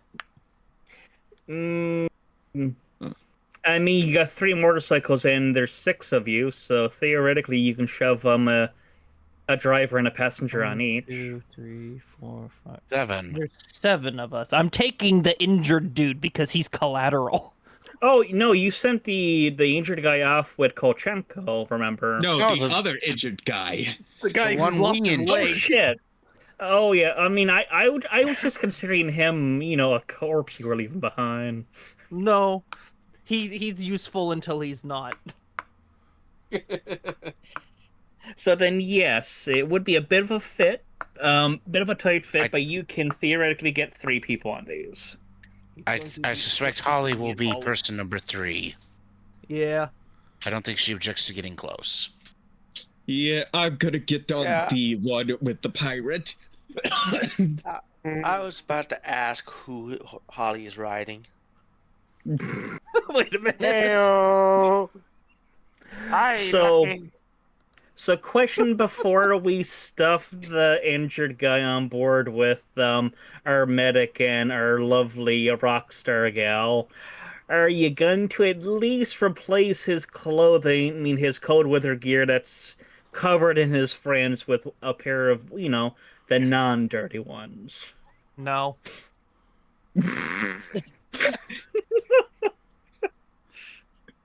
They're a bunch of nice people. He knows what he did. He could live with this. The trauma's good for him. Plus, with us Oh, being in the middle, character. plus with us being in the middle of the blizzard now hitting, is it really that's safe to strip him in the middle of this? The more cold, this red weather? he is, the easier to see. Fair on both, but the thing is, for now that could be brought up is that he's currently drenched in blood. Oh, he might freeze. I mean, if it's wet on the outside, if it seeps through, then he should have bought proper cold weather gear. I mean, I don't think there's any cold weather gear designed for two of your friends exploding on it. Yeah, he'll be fine. He'll be. Trauma, He can sit behind me and in front of Holly, so she can keep him warm. And if he moves, well, we can just. Trauma builds character. If he moves, he falls off. And this is Fair, the reason. fair. And this is the reason why our medtech is a hobo medtech and not working in a proper clinic. Hey, if you want to give him a leg, I can give him a leg, but we don't really have time with the blizzard. Cue that, and that's how I lost my medical license. I never had one to begin with. You think they would license this? Now I'm just imagining like this. You know what? Hollywood change his cloak. Okay. So you got a medical license? The fuck is a license? Or you got a license for that? No. I don't believe in licenses. Anywho, advise we move. Vroom vroom. Now, one thing to mention here, if you're going to be driving on snowmobiles, it will allow you to, get through the areas much quicker, but you're going to increase the wind chill on yourselves. Oh, they don't have windshields? Bummer. I mean, they do, but... I mean, who said we had to drive at top speed? Fair, but it's just something I would like to point out because it's actually something they do take into account here for the hypothermia modifiers. All right. Now, the thing is, it is lessened for the driver because you do have the windshield in front of you. Hey, can we cannibalize that tent and turn it into a giant tarp to wrap around everybody? Theoretically, yes. You do have 3 brand spanking new tents to make use out of, if you so wished. I am hopo. I know how to make tent.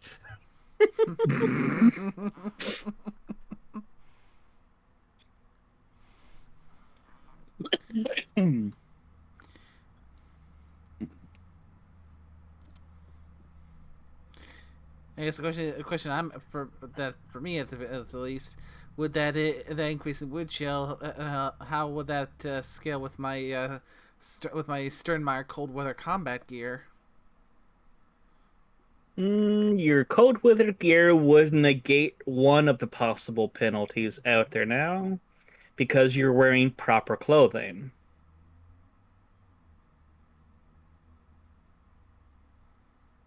So like I said, there's a few different ones here that they do take into account for, like, things that, cyberpunks would have to be cautious of. Say, like, if you had non-retractable hand razors, then, yes, you'd have a penalty on your hypothermia count, but there is one easy solution for that. Take off your hands? No. Gloves. Oh, I have gloves. And then, for instance, I'd say our Netrunner's probably most likely to have this, but exposed data jacks would be one to be cautious of. But there's also a simple solution for that as well. Hands. A hat? A hat. So listen, some of these are like obvious ones you can think of. Now, since you're braving the storm on the braving the storm, you'll be getting a penalty from that, but that's going to be reduced if you're wearing proper clothing. And they actually... go ahead. One minor moment.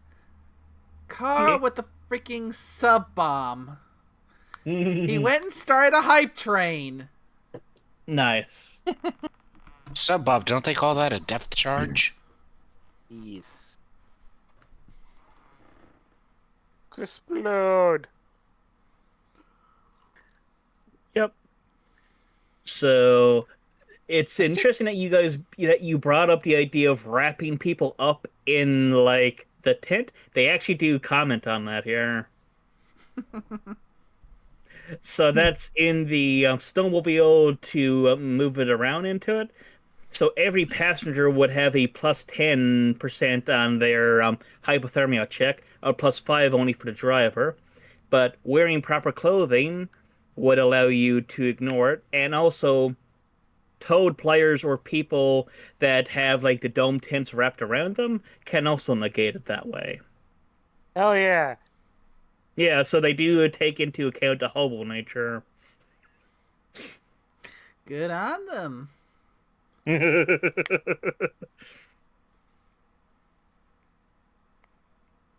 Hmm. Well, let's see. So we're in the storm, and we're in with that. So it would be okay. Give me one quick second here. I just need to do a check for our lovely individual. And in this instance, it's one of those rare chances I get to throw at a D100. Ooh. 7. Good. Good. That is very good. I will kill death itself.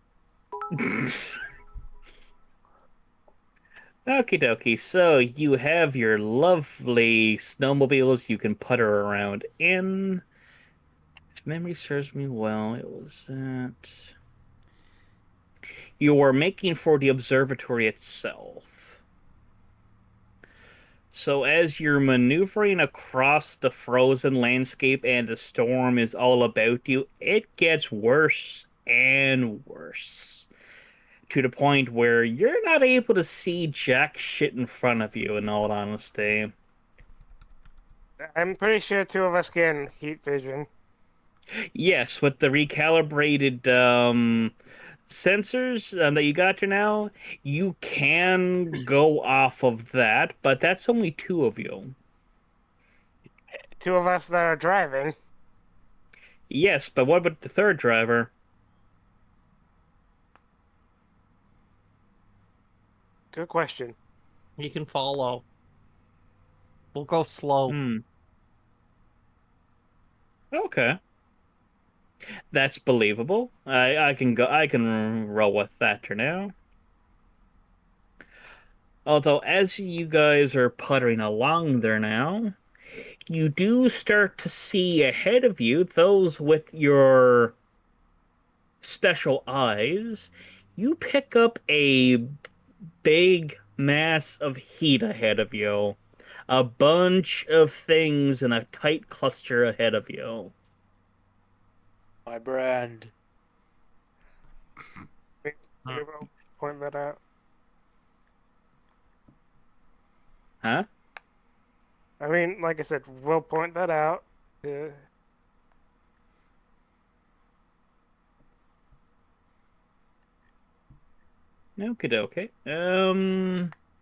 Roll me an observation check, those of you with your special eyes. Your special eyes. Okay, give me a sec. Observation. Yep, observation. Where the hell is observation? Or essentially like perception or stuff like that. Is there a specific skill for that? Yes, give me a second. Is that awareness, notice? Yes, that can work. Okay, that's it. So I will seduce the cold. No, I'm kidding. Nice. I'm Will just you looking roll for 2, it. nickname? I'm looking for it on the sheet so I see what I have. That would be, yeah, it's an intelligence one.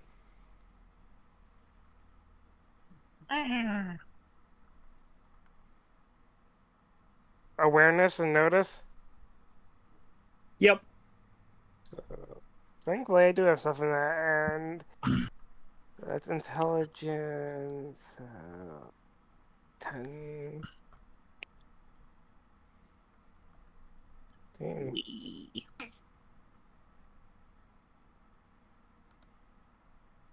When I solo, I think I solo because they have heat vision. I thought he didn't have that one. I thought he only had the anti-dazzle. Oh, I thought I solo did. My bad. No, as far as I remember, it was you, Nickname, and Cap who had heat vision.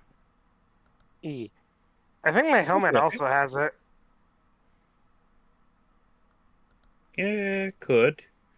So you're able to see ahead of you what looks to be 23 distinct heat globules. And let's see. Do you slow down as you're seeing this group ahead of you?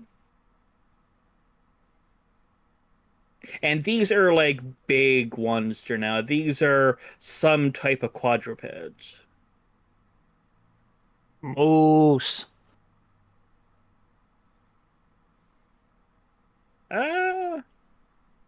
Romy! Let's see, is there an animal handling one? Oh no. Oh look, camels. Oh, there is What's up? animal handling. Yeah, that's for like getting them to do what you want. That wouldn't be exactly what we're looking for here. That would be roll me zoology real quick. Oh no. Oh, Wait. guess what? I have a lot of points in. So, we're rolling zoology? Yeah. So you two can roll zoology. Oh, Jesus Christ. Well, Captain, you know what to do with that. No, I Exploding. don't. I've never. I just rolled another d10. Okay, you both roll me an additional d10.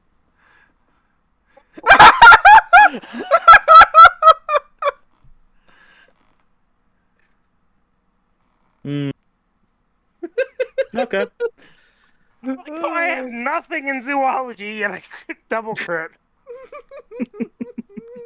Okay. Okie dokie then. I had Offrey having a chuckle, it seems. 10, 21, and then I had 25. Okie dokie. 25? No, 30. So, I did math yeah. wrong. Yep, no worries. So, both Wait, of no, you 20, have 31. you guys might have like watched maybe like a nature documentary on up here now, and with At least what you're seeing in front of you now, this definitely has the appearance of what would be referred to as a musk oxen. And you know for a fact these guys are not domesticated creatures. They are something to be worried about up here because they can be easily spooked. And when they get spooked, it ain't gonna be pretty. Do they run away or do they charge? Because that's going to determine. They will charge. And with what you're seeing ahead of you, there's 15 larger forms, and there's was it 8 smaller ones. So the bigger ones, those are definitely the males. Oh, time for us to steer elsewhere. ASAP. Yes. Yeah, so you know that like, say, if you get too close, you'll spook them now. And when a herd is spooked, they're all going to rush at the nearest target.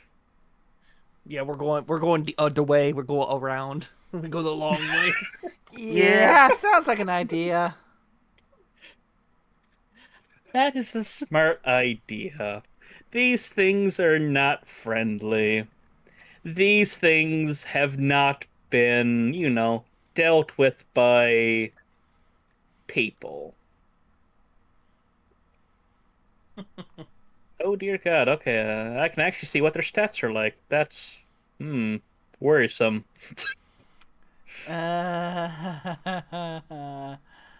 So yeah, these things stand about 4 to 5 feet in height.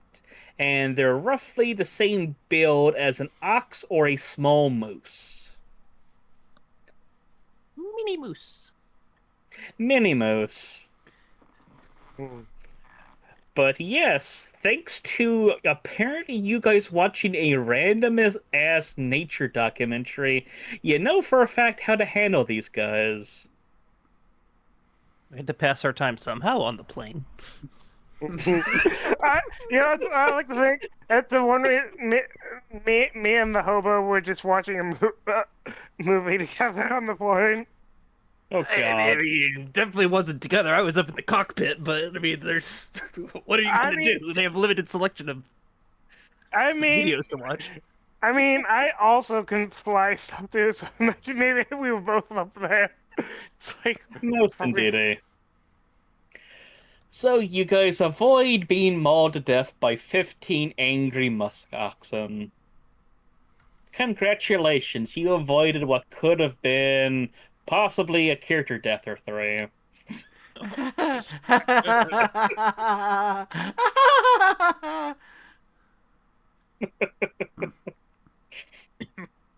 Oh, because yeah, let's see. If we would have actually gotten into combat with these guys, what would things have gone? South. It's no, is it just fresh course? Keep in mind, musketeer, no attempt to.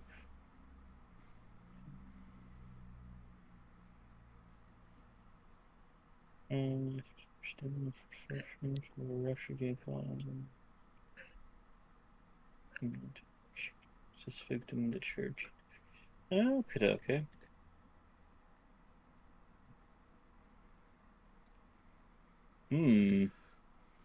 Yeah, these things would not have been fun to go tangoing with. It's not. But as you putter along there now through the night, basically, because, yeah, this is going to still take you a few hours to get over there, as, you mean, you're going across a frozen hellscape, so shit happens, sadly. But you are able to avoid some rather sticky little situations, but you do see ahead of you the looming the looming form of the observation post. The observatory is, thankfully, ahead of you all, as you guys avoid a bunch of other shit that you guys could have ran into because of the lovely path you guys decided to go through. You avoided all manners of unfortunate things because I could have thrown polar bears at you. I could have thrown reindeers at you. And We were also returning some Holly to other her types of people. encounters. We would have returned Holly to her people. Fair, fair. Although I can only imagine what Holly would be doing with 60 reindeer. Oh, boy. Let's not. Or actually, let's, but not to expand upon it. We all know what it is. Yeah. I'm pretty sure the Russian channel would love that. I mean, she was originally here to do a nature documentary. Oh boy.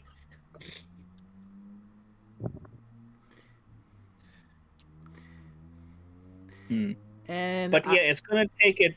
Oh, go ahead. no, I was just saying, and no, I'm not going to go further exasperate on that, even though it would have been fun to go out and do a full David Attenborough for that one. Indeed.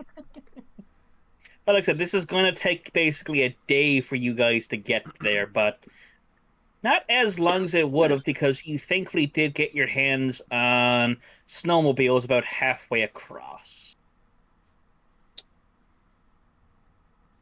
So at some point, you guys probably would have had to stop for a nice, sit down to at least rest for an hour or three.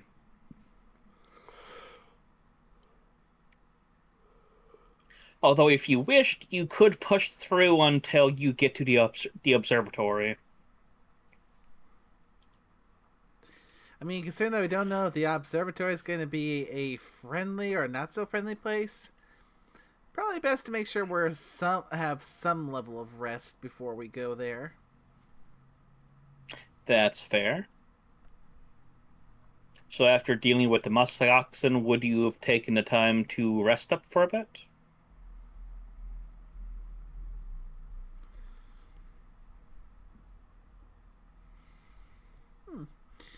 I'd like to think so, but you know, I'm not the only one here to make that who's required to make that call.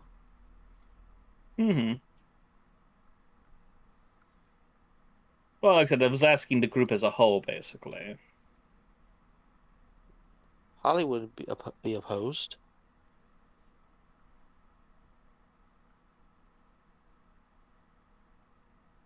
Huh? What are we opposing or not opposing? Would you be against the idea of camping up for a few hours before hitting the observatory? Yeah, that's probably a good idea. Make sure we're well rested before we go get shot at again. Potentially shot at. Everybody's trying to shoot us right now. Just assume they're going to shoot us, and if not, yay. I could explode people. Let's not. Let's let them shoot first. Ask questions later. Okay. But while we're tackling this, you guys have been out in the lovely nature of this blizzard for, let's say, we can probably do 12 D100 checks for each person. So just do exclamation space 12 D100s because we need to make sure that no one's gotten any bit of hypothermia in the timeage that it took you guys to get here. Didn't No, we wrap ourselves in the tent? And you said that was. Yeah, but there's still, like I said, it's not a perfect solution. It means it's going to take a lot more for it to actually hit you. Okay. Remember, you're still basically going to be out in the elements for like an entire day. Nothing is absolutely good at holding up to that amount of abuse.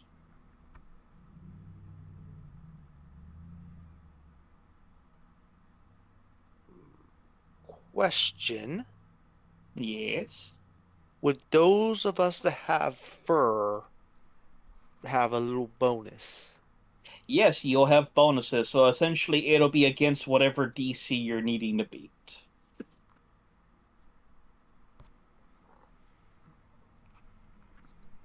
Is this rolling Like I said, high or rolling low? We want. you don't want to roll high. I thought. What? Okay, now I'm confused. What? Well, you said we want to beat it, but wouldn't we want to beat it by being high? I thought this was a high roll system. In this case here, now this is something outside of the normal rolls.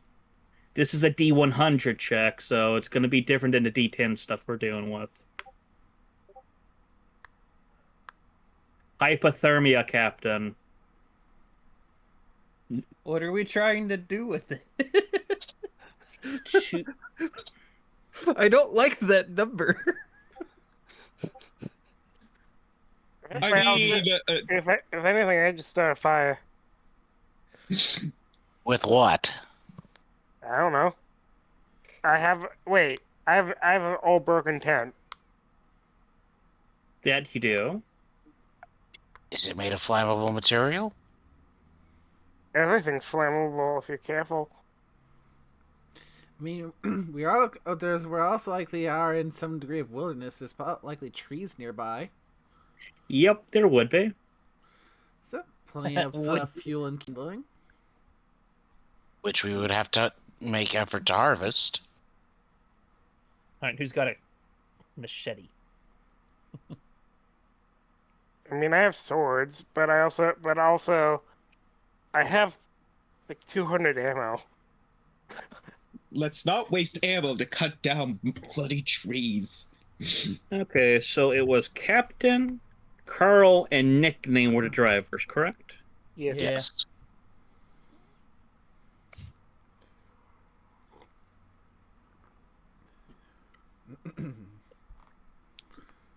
Okay, I'm just trying to calculate now what what everyone's odds are.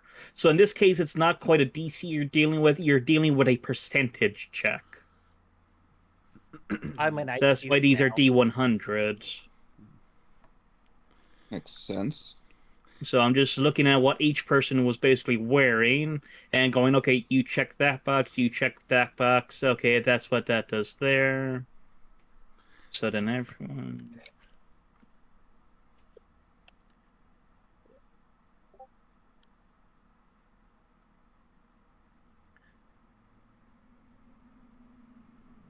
Mhm. Okie dokie.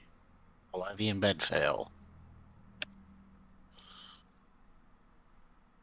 Comes to clothing, the only clothing Holly currently has on are her boots, her little jacket, and the winter jacket turned into more of a winter robe. Yeah, Mhm. but those boots are made for walking. Yeah. That's just what And they like do. Yep, I and wonder- like I said, with your fur and what bit of clothing you're wearing, it would essentially equate to a proper set of like full winter gear.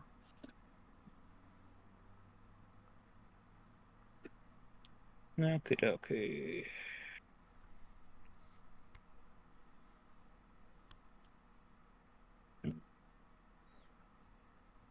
Excellent. That's Magus.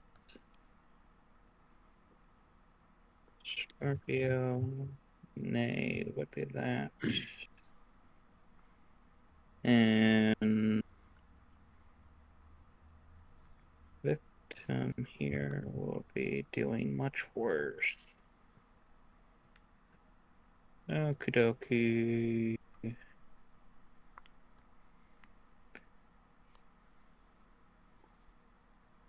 Okay, it looks like the highest I have to worry about is 94.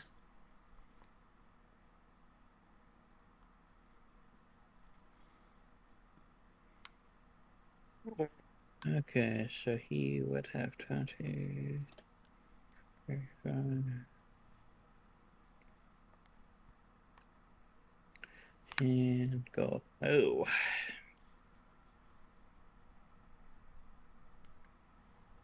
Okie dokie, so I'm just gonna be dumping. So basically, this is what everyone's percentages would be. They're now taking into account everything.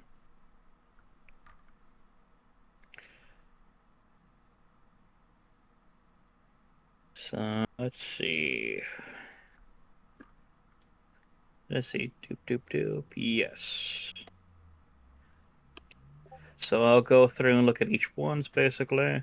So basically, anything that was what 85 and below for Captain Curl and nickname, you wouldn't have suffer any forms of hypothermia. Mega Scorpio and Nay, it would be anything below 80%. Oh, that's not bad. That's only 2 for me. Yeah. I got one. Yep. But the victim, though, with everything that his stuff added up to, he's got to do everything below 55. Because actually, wait a tick. 80%. Give me a second. So Megas, you said Holly said you said that you changed it to clothing on the guy, didn't you? Yes, only because she Okay did then. not want to get blood on herself. Gotcha. Okay. Then actually, that would actually help his. So he. Oh, actually, no. Then he would have the same rating then as Holly's Scorpio and Naya then. Because if he would have been drenched now in his code with her stuff for now, he basically would have been having that 45%. So really bad odds of contracting something horrible. So let's see. So going through it. So Scorpio, you would have had to I think I got everything dinged below. twice. Okay, so you're at hypothermia 2 then. Yeah, Okay. Yeah, he said for me it was basically anything above 85, right? For Nay, nope, it would be everything 80 or above. Well, in that case, I've only got one roll that went above 80. Good, so you're at hypothermia 1. So let's just going Here. through it. So Scorpio is at hypo 2. Magus is at what's the same thing? So you only had one that dinged above, so you're only at 1 then. Nickname it would have been 100. Okay. You got dinged twice then, I'm guessing. Yes. Nay got dinged once. Captain got dinged 1. Actually, you would have been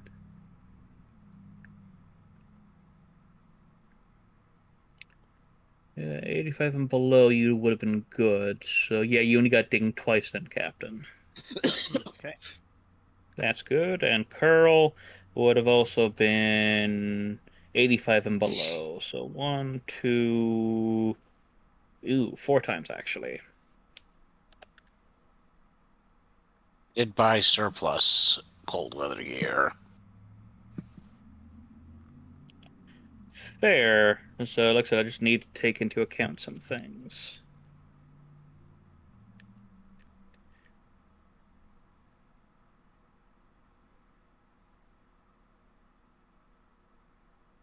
Okay, go up to here. Hypothermia.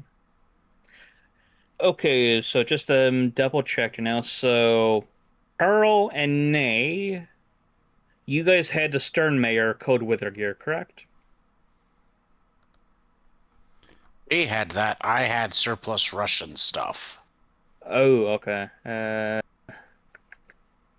Okay. But yeah, I had the Sternmeyer. Gotcha. What was the wording again on that Sternmayer stuff? I remember it being good. Yeah, it was pretty good. Pretty good. Just trying to remember what book it was in. Yep, it's that one is from shit. That's Corporation Books 3. Let's see, Corporation Report, Volume 3. I say you heard him. It's in shit. And Huh? Mhm. Okay, What Sternmeyer. say nickname? I was being a smartass. Oh. Okay. You said it was in, then you said shit, and I'm like, wait, it's in shit? Okay. So the Let's see. gray coat is good in temperatures down to -20. Yeah, this is well beyond -20, so Yeah, it's holding up okay, but it's definitely going to be beyond that. But nays. I remember -70. your one had a much higher rating. Yep, down to -70C. Yeah, so I think what you're wondering out, yeah, it's even in high winds too, so you're probably then not going to be dinged that one hit of hypothermia then. But yeah, your battery's good for 24 hours, so yeah, after 24 hours you'd have to basically recharge this thing. So that's only, but that's only for the balaclava part. That's like heating the air that's inside your mask. So then Nay would then be down to 0. Okie dokie. So to those that are in hypothermia 1, You have numbness of extremities, your fingers and toes. You have a -1 to your reflex checks. Okay. To those that are in stage 2, you have stiffness of joints and limbs. You have a further -1 to reflexes, so a -2 in total. Okay. And for Curl, you go into stage 3, which is shivering stops. Your body rating goes down by 1. And stage 4 is your thoughts become a bit disjointed and navigation is a bit impossible. Just please make me an intelligence test. Ooh dear. This is that reverse stripping thing, isn't it? Nope. That's, yeah, this is just thoughts become disjointed, navigation impossible. 1d10 Okay. plus whatever my intelligence score is. Yes. And who's on Curl's snowmobile with him? Because they can row intelligence tutor now to help him. So just flat intelligence roll. Yep.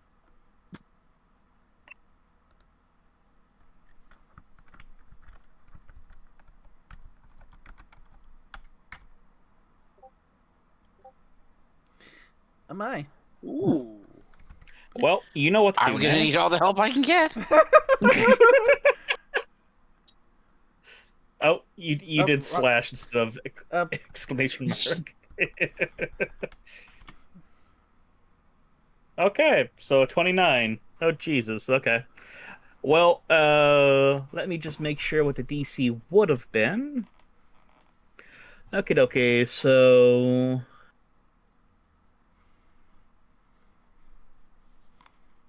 throw is less than use a modifier calculator.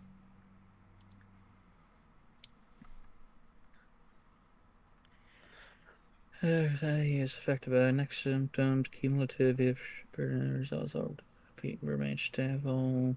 Treatment requires resume not. Knowing that GIF I posted has may become accurate. Possibly. Oh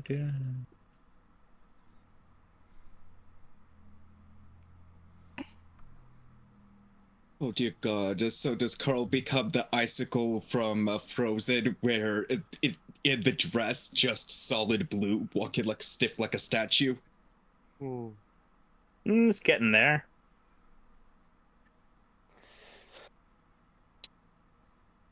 Huh. It's so cold I can't feel my toes. Looks down at Food Feet. I don't count any toes. I'm gonna need a hug. I can't feel your toes.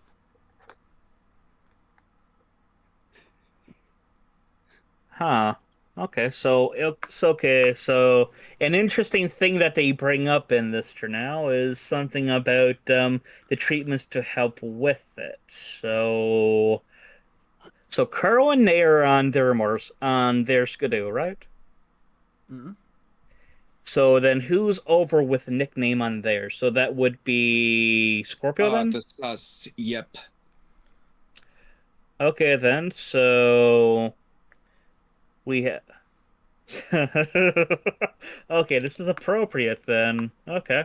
That value on your hypothermia is probably going to get lowered because one of the solutions for that, for helping cure it, Buddy up. is one of the examples is two characters to share their warmth in a sleeping bag. We have three different three different skidoos, and they each have someone who's very furry. Hey. So they say about like 10 minutes to recover each percentage point lost on the hypothermia. So And we can start a fire. yeah. So yes, so we can remove these modifiers, like I said, from each person, cuddle up with their respective furry. That's a phrase I I'm never not, I'm thought not going to we would sugarcoat it. That's basically it. And then everybody in the furry community. Oh, I I volunteer as mean, tribute. you know what? I just At this point, I just had to point that out because, like I said, they do state it here in the rules as like a way of helping fix it up. But I'm like, wait a tick. We have people that legitimately are like walking, talking sleeping bags. Yes. So yes, our resident reporter Kitty can keep you in check here now when you get a little fuzzy there now from the code here now, but then you start to warm up all nicer now. But since we're going to bunk down for essentially a little bit of a rester now, it would further basically fix all that for you guys. so it's basically Thankfully. we got it, but then we don't got it. Yeah, like I said, just some like thought of like how that would work is like we literally do have people here that are walking fursuits, so that would help leaps and bounds. Do we just negate the whole hypothermia thing? Theoretically, yes, it would. Like I said, going through like how it would work, yeah, it would work like that because you guys have unintentionally solved that for yourselves.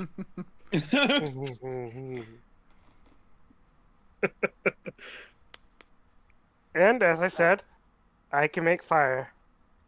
Yes, so you guys can bunk down for the night basically. They're not well, yeah, for a little bit of a kipper now before heading up the observatory. Oh, So doctor, do you your guys hands look cold. Let me warm them for you.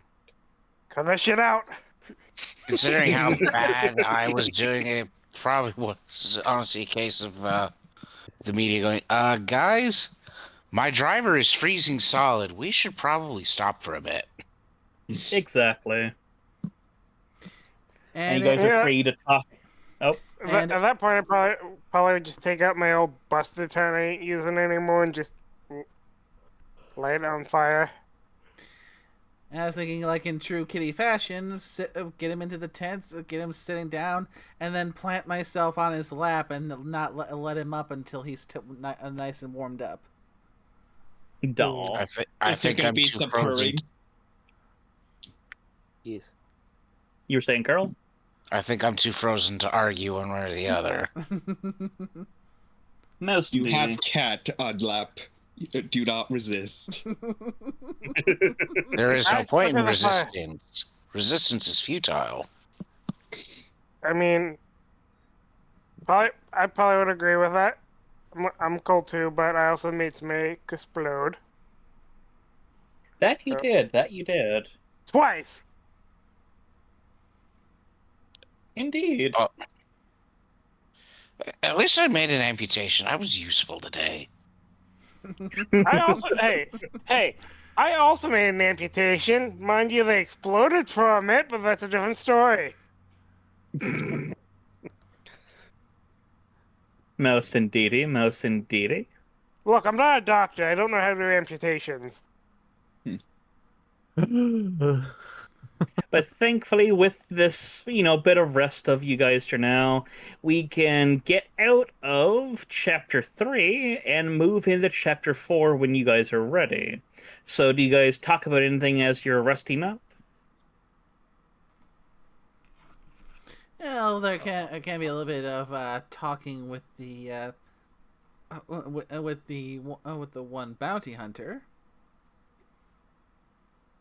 because had to put off that little bit of a bit of an interview because not the best climate to interview someone. Most indeedy. Yes, we need to get all the details on the ones who, from these UEC types that try to set this whole thing in motion. Hmm. Mm-hmm.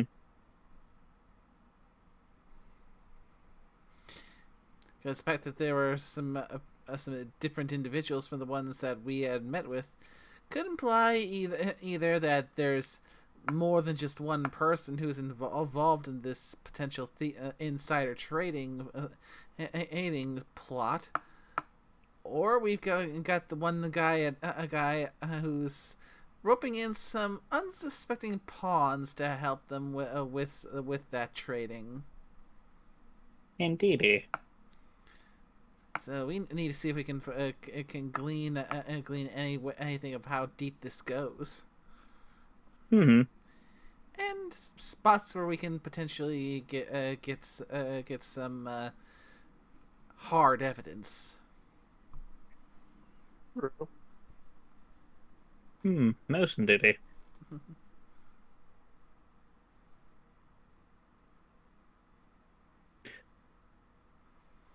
So this interview, this is what the guy that was hired on here?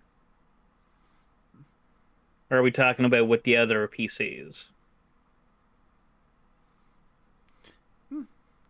Kidnap victim. Ah, Resume. Mm-hmm. Yes, yeah, we said we wouldn't kill him, and we brought him with us to make sure he wouldn't die. Because indeed, and thanks to unintentionalness now, we have had Holly keep him from freezing to death. And like I said, also, yay, yay, fire.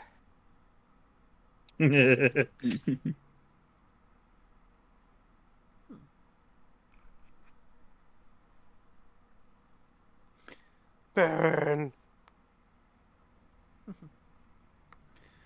so, what kind of information can we get out of him? Out of him, like just trying to get all the details on the people who put out those bounties. Okay. Let me just double check something. But like I said, you can get information on them from.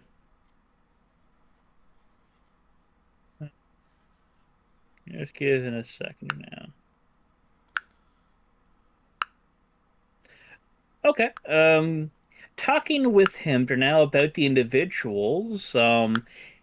The one that they bring up now that he ever goes by the name Thorn now looks to be an individual that you saw Newman with now when you were at Deering. Wait. Yeah, isn't Thorn the one that basically told us not to get off the plane once we got on? Yes. Way back then? Yes. The name does ring a bell now, and when he describes them, it perfectly matches the individual you saw.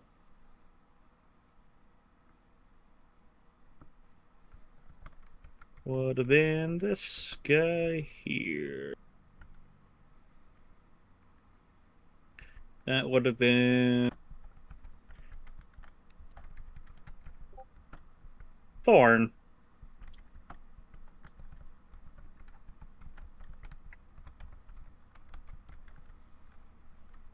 Hmm.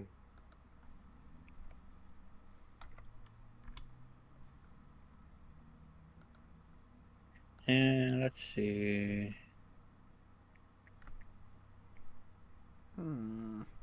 Okay. Yeah. So yeah, 'cause you guys do know the individual that he speaks of that came and got him and the other bounty hunters as it sounds like fairly decent sized group of them had gotten rounded up over at Pilgrim there. So how many are we potentially looking at in terms of numbers?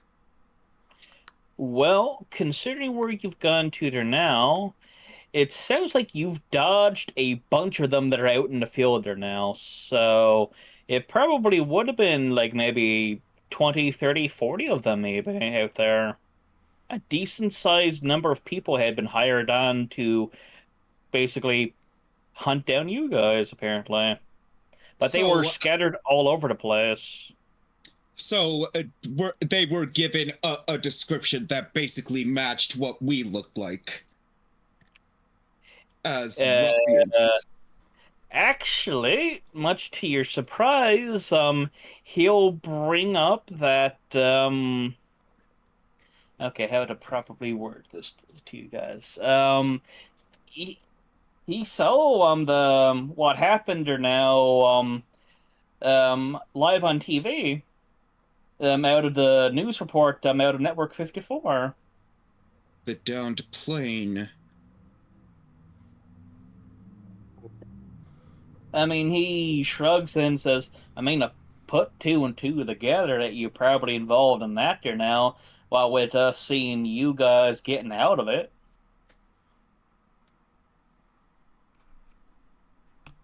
Bunch of the others just thought, you know, you guys were a bunch of assholes that just pissed off some corpos.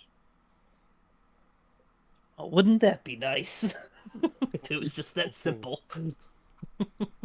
Indeed, matey. But I mean, according to what was being talked about there now, you guys were a bunch of criminals that raided an oil rig there now.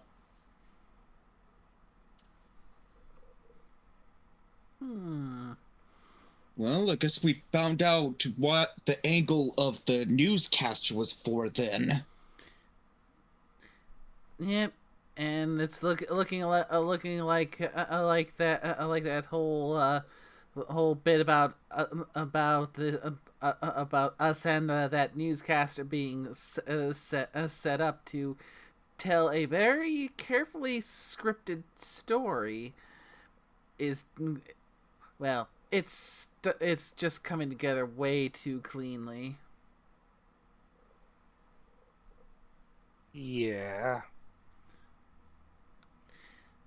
So, I think we can all safely say that the guy who hired us is most likely some kind of high-ranking UEC corpo, who both set up a fake with a fake fixer identity to hire us on for a job with, and also hired on that reporter who was stationed in just the right spot to where to catch the plane going down, because probably basically figured the sabotage would definitely bring the plane down, and was probably figuring on most likely killing all of us in the crash.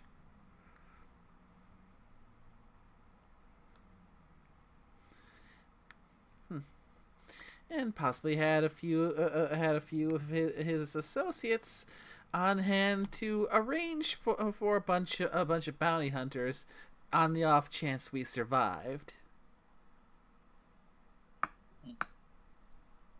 The bounty hunter will pause there for a moment. I mean, felt really, really rushed here now when they came for us to now. Seems like someone had a fire lit under the bellows.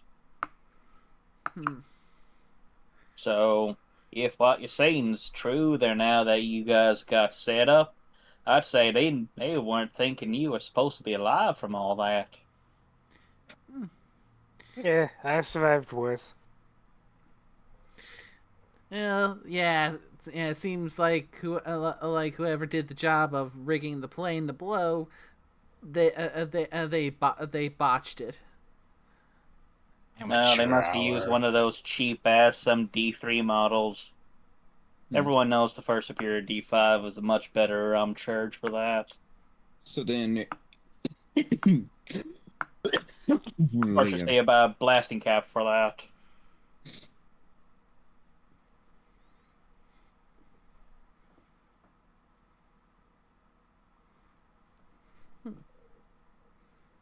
But you were saying, Sus? Oh, I was saying, so then if it was assumed we were dead, then the question should be, who are the bounty hunters being hired to axe off then, if it's not us, if we were supposed to die in the crash? I mean, I saw you guys climb out of the crash, so... Who knows? I'd say maybe the guy who got you here was watching that too? He said said that the whole hunting party was cobbled together rather hurriedly, right? Got that right. Looks like someone lit a fire underneath someone's ass. This case, maybe a lot of asses. Hmm. Yeah, Was it? it makes sense considering that if we were supposed to die in the crash, and then with his plan to have the report just cover a horrific accident, but then find out we actually survived, then that left them in a little bit of a pinch, and they suddenly had some loose ends to tie up. Sounds about right. This is one of the reasons why I try to avoid working with corpos for my reports. I mean, they help pay the bills, but I mean, I hear you, miss. Eh, at least with the gangers, you know exactly when and where the knife is going to be coming from, so you can be prepared for it. That's most indeed.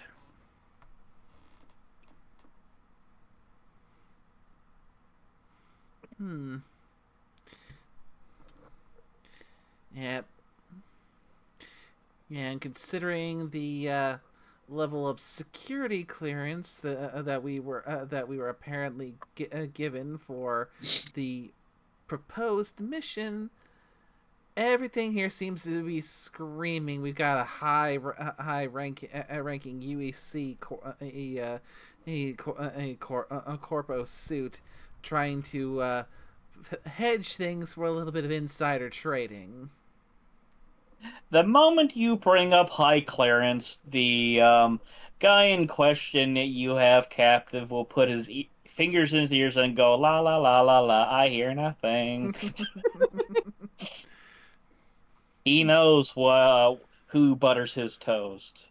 He does not want to know more than what he needs to know. Oh, is it Schultz? This is a case of you know too much, you are gonna get axed as well. You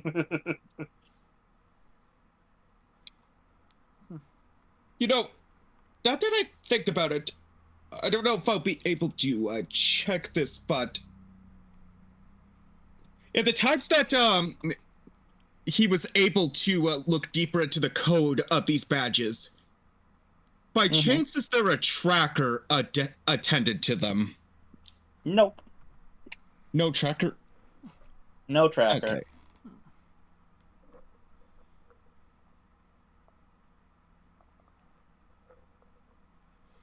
Okay, don't have to worry about that then. Well then, I suppose if we want to try and figure out who is our prospective inside trader, first thing we need to do is see if there's been any kind of speculative trading that's been going on the market. The guy who stopped them doing his la la la thing there now, as he comments, well, this USC stuff there now. I mean, there's that big old thing there now with that corpo looking to buy them out there now.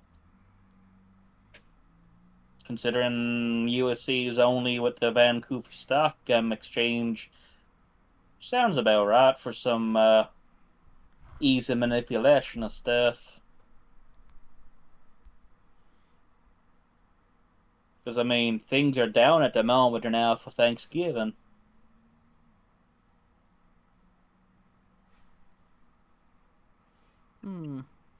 What do you guys think? Think a spot like that could be a good spot to get the evidence we need?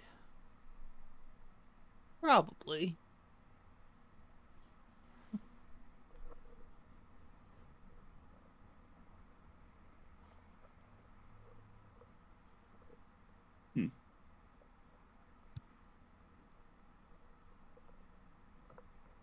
trying to recall. Did they said that this original mission was time sensitive, correct?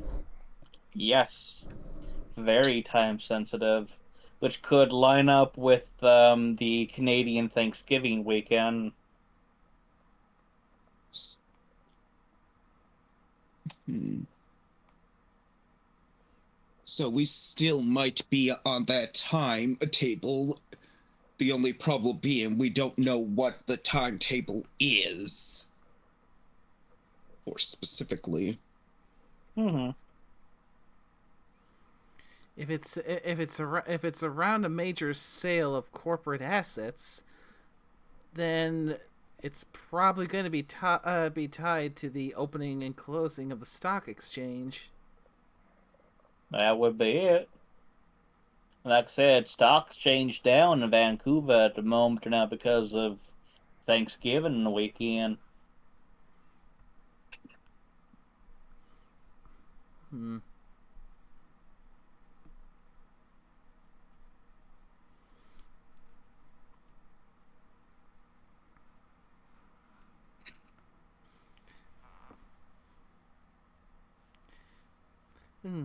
And so we've only got got a little bit of time before they open up again. He'll nod at this. Hmm.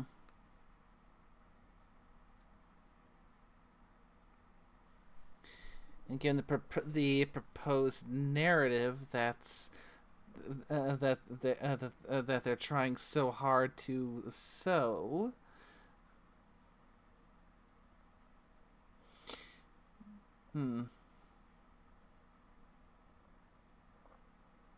This sounds like a job for our media, with maybe some help from our techie person, our hacker. Get all the information out there. Yeah, because this might definitely need to research what kind of trades have been going on, and then find out who's been making the trades.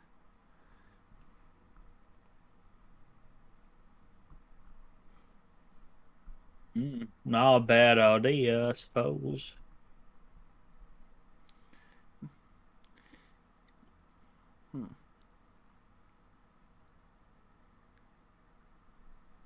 Because this guy thinks he can set a lot of us up just like that.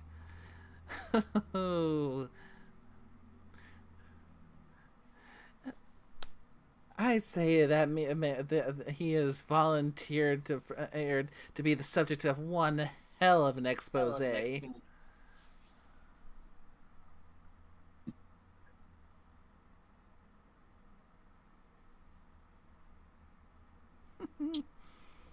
And if figured it out is hopefully the observatory has some form of connection to make use out of. Oh, you mean that old thing? There's a bunch of antiquated communication stuff up there now, but then you got all that fancy schmancy stuff there now that ozone group got set up there now, but doubt any of that's anything to do with communication stuff. Though I saw someone saw some activity up there not that long ago.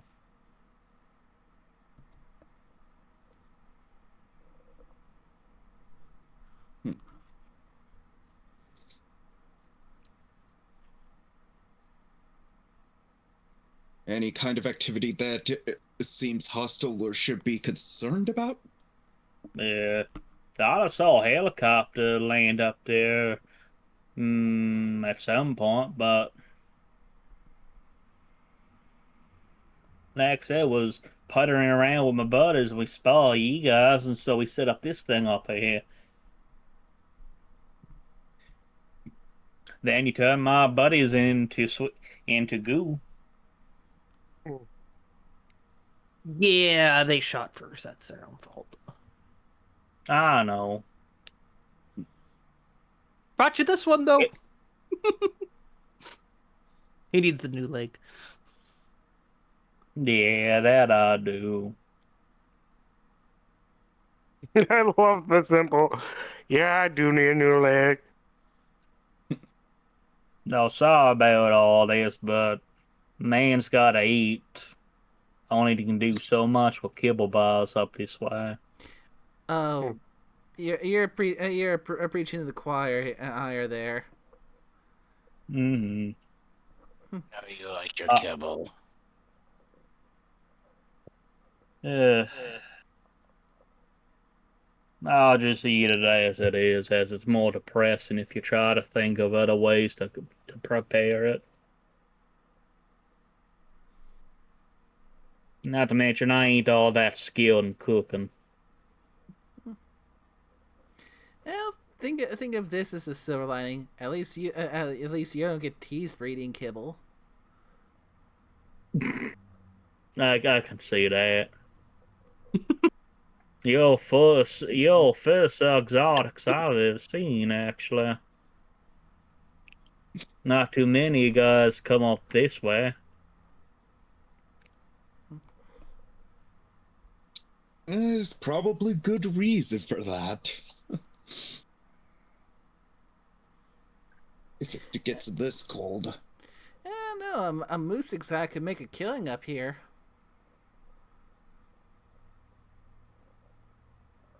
Mm-hmm.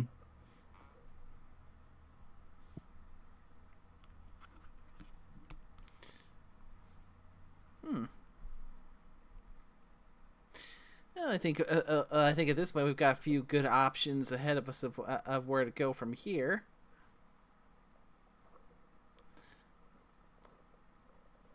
Yeah, it's fair. Yes.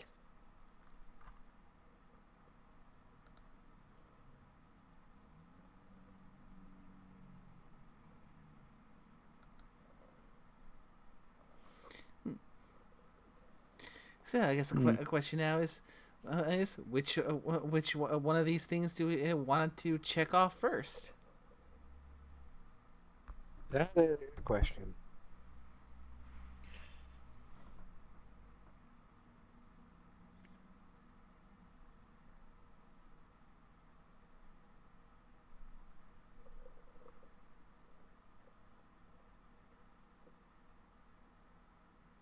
Mm-hmm.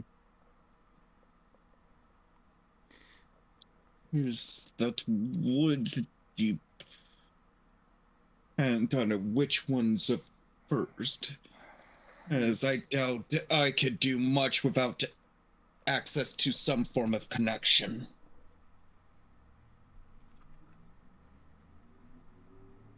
At the moment.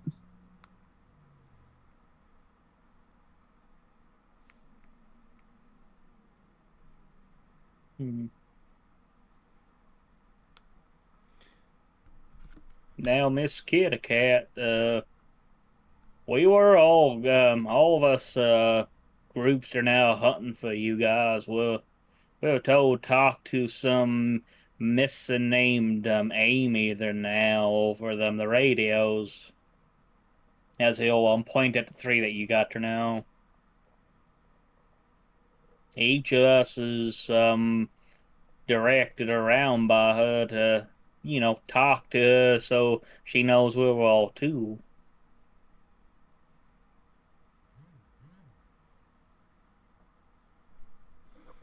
And considering that since you've been with us and we've been on the move, that means that you probably have missed a check-in or two, haven't you?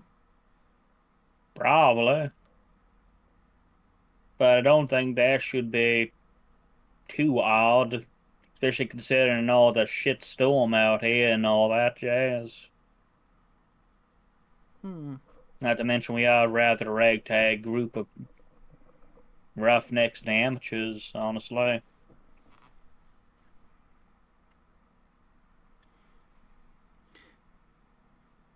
So, yeah, we definitely can't afford to stay in one place for too long. He nods in agreement.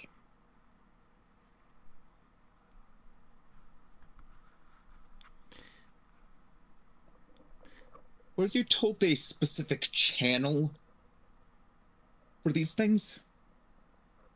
He nods. Yeah, we will set it up on a certain frequency for. I'm guessing that's our one that we were using.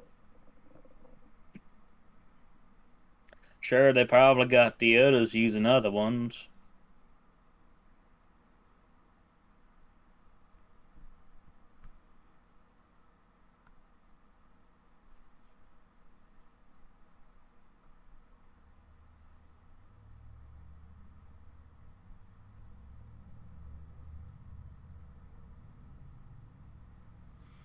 Hmm. Uh, I would look over at Satoshi and ask, yeah, you would happen to have any way of listening into to radio broadcasts and sweeping the frequencies?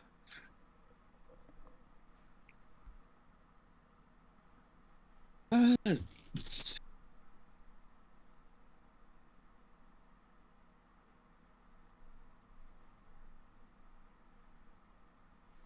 is there a way to connect to these radios?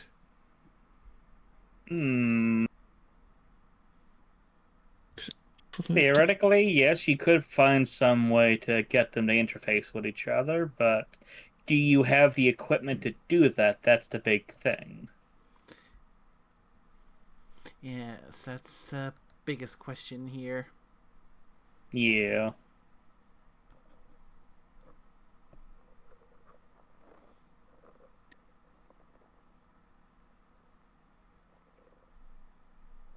Most likely, if something like that's done, it's probably not going to be while we're out in the wilderness. Mm-hmm.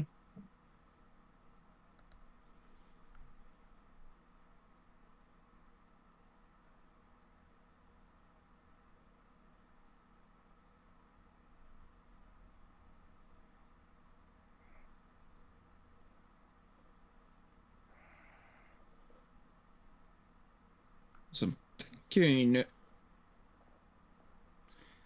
Hmm. yeah, if it's somewhere with maybe connection, somehow interfacing with the radio to where it's.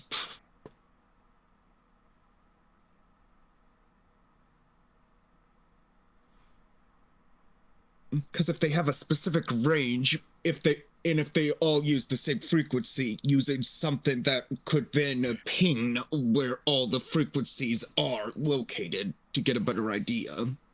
Yeah. You need And some then- kind of like radio splice in order to make this work, and I don't think you got that. I mean, I doubt it is something like that we just carried around somewhere that's freezing cold. This is an above question. Might we be able to find stuff like that over at the observatory? Oh, probably. If my toolkits weren't all busted up, I might just happen to have that kind of stuff on hand. That is very fair. The toolkit would have been helpful in this instance. Both my tech toolkit, my tech scanner, and my electronics toolkit were busted in the crash.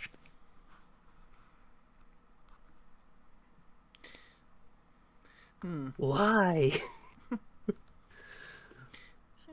Yeah, because there's a corpo asshole looking to get it rich quick. Apparently.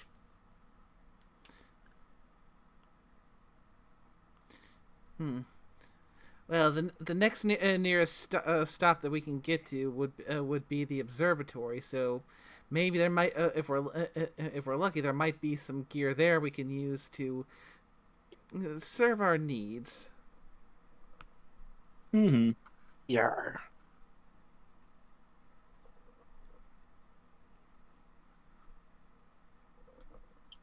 Although, if there are groups that are looking for us, we'd probably have to also be aware, and hopefully, none of them are positioned near the observatory.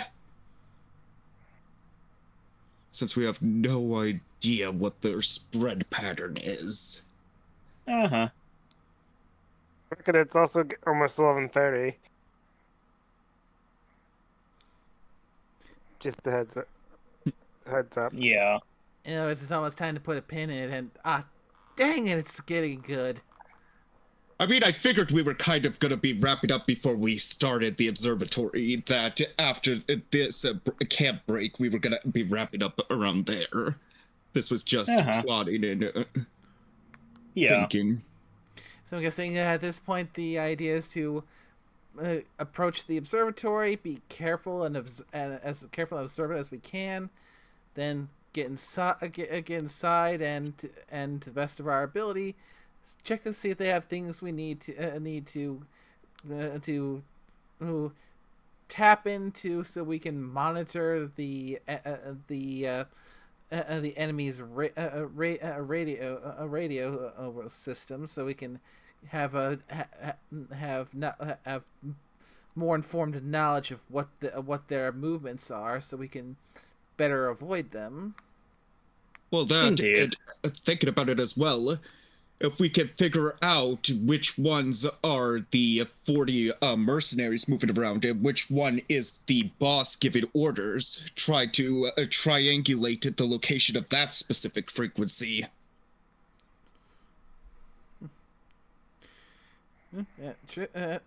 True.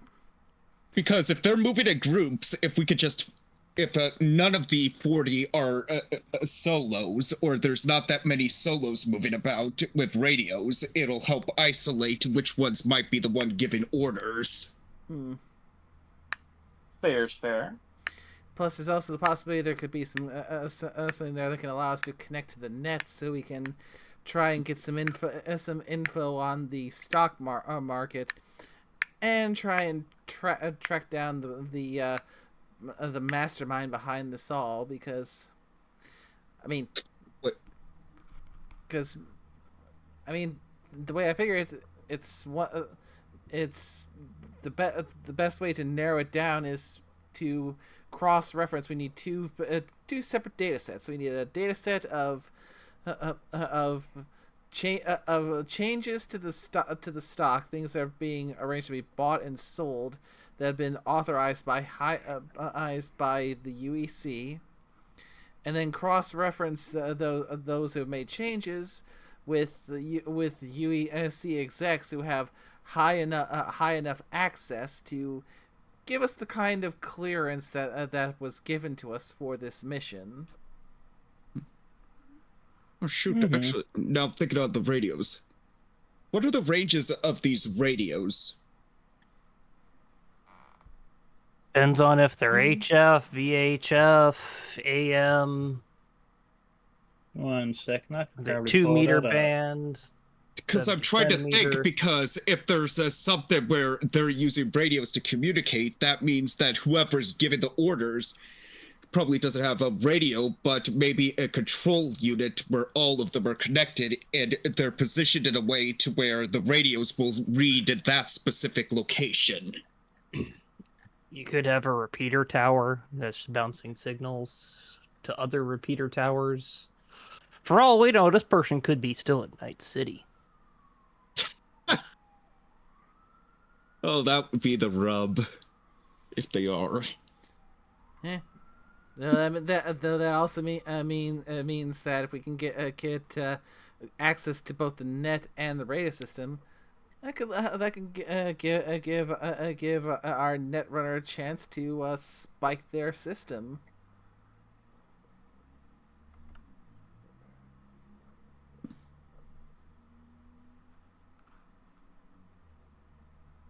Not a bad idea. Let's see. Yeah, I mean, in theory, it would definitely serve to cripple their communications. Oh, most did he?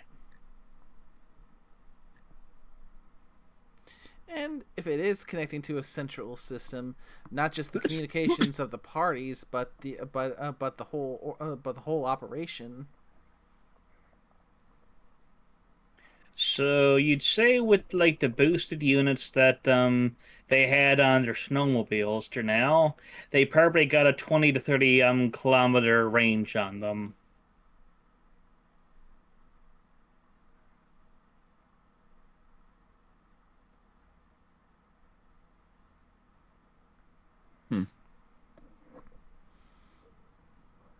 So probably something to keep in mind, I guess, as well is if they have a 20 to 30 kilometer range, triangulated where all of them are communicating to. Mm-hmm. As they would then have to be within range of all of them. Mm-hmm. Because I doubt you're going to have that many bouncy repeater towers in the middle of nowhere, which I assume the party literally drove through. Mm-hmm. Hmm.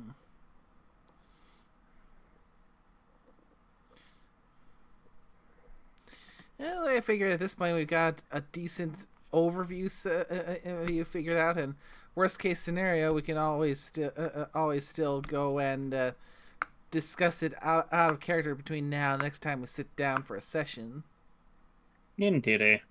Which probably is going to be a spell. Probably is, because I'm going to be heading off to work now in the middle of the month. Plus, I'm going to be moving, which means there's going to be a period of time where I'm going to be on hiatus because I'm going to have to pack up the potato, and it's going to take the potato a little bit of time to reach me after I'm done moving. Mm-hmm. And then the bean and the sauce are probably going to be disappearing for an event. Mm-hmm. That time. But while we're talking here on stuff now, as we plan for this observatory stuff now, I'm just going to post a map here of what you can see ahead of you, basically. Because you're probably not that far off at the moment. I'll have to add that to the list of maps for next time. Mm-hmm. Oh boy. Okay, it looks like a large-ass spotlight or a firearm. Telescope. That is It's a an telescope, observatory. This It's a is an telescope. observatory. Yes, it is an artillery cannon. And we are in for all we Alaska. know, it could be an artillery cannon, because remember, everything can be gun.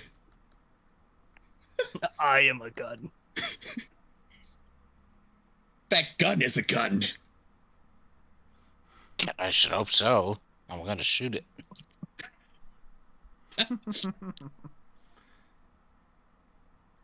So yeah, I think we can wrap things up here. We got a good 3 hours in. Mm-hmm. That's the beautiful thing about a one shot for a tabletop. It may be a one shot, a single story, but one shot doesn't necessarily mean short. Indeed. Which in many cases makes me actually kind of surprised that even with how long that one shot I was a part of for that Halloween one, that we actually managed to get the whole thing done in one sitting. Nice. I mean, to be fair, the individual running at the time, didn't she say that the plan was it was just going to be a one and done, no matter where you are? Yep, that was the basic plan for that one. Get as far as we can, and because there's no extensions. Yeah, I was actually surprised that you made it to the end, but then again, all the decisions you made, plus the screwing of the dice. Yeah. Nah. Honestly, from watching, it honestly felt like most of it was just story-based, because I don't think I noticed that many rolls being made outside the combat or maybe one or two situations. I mean, World of Darkness is a bit of a different style of play. Yeah. Oh, depending the setting as well, I can see that. I mean, the name of the title of the GM in World of Darkness is Storyteller, so a lot of World of Darkness is telling a story. I mean, you've seen Norfolk Wizard game, right? Oh, I've seen it.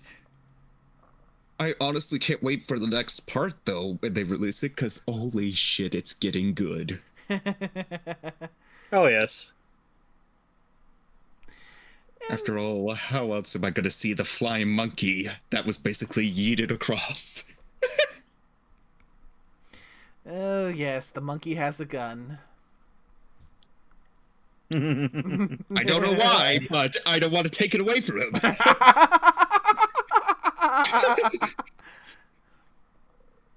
I mean, Yeah. you're not going to argue with a monkey with a gun, right? Nope. And of course, once the move is is done, I can then start to formally start getting getting things for my own World of Darkness one shot for all of you, properly planned out and statted out. Oh god, I'm probably then gonna have to go back to the character I made and actually try to familiarize what the fuck my concept was, since that was ages ago. Mm-hmm. Yeah, and maybe once the potato comes back, and of course, fingers crossed that's gonna still be in working order because. Yeah. I know there was a part of me that you were saying that after the one shot, if it was a continued campaign and you chose the system, I already found myself making a concept if it was a wizard's system or if it was that one. Yeah. For the potential full-on game after I try my hand with the one shot, I still haven't decided what system I want to run it in. Because there's points for Mage at the Ascension. Hunter the Reckoning also has some good options. And yeah, it's just trying to select one system is because the one shot is looking as going to be kind of in its own way similar to the one I was in which is going to be a mishmash of everyone has a little something from something different. It's not one set system because it's going to be one set adventure and a one contained story. Indeed. But yeah, aside from deciding what system to use, I also need to decide what story I want to tell. But that is for down the line. Oh, and I know, like I said, I've been making concepts. And there's a part where it feels like, well, I might wait. Because I could probably use it in other systems, but try to make it work in Mage. I have an idea. I don't know if it's good. I don't know if you should be scared or not. But I have an idea. Bum bum bum.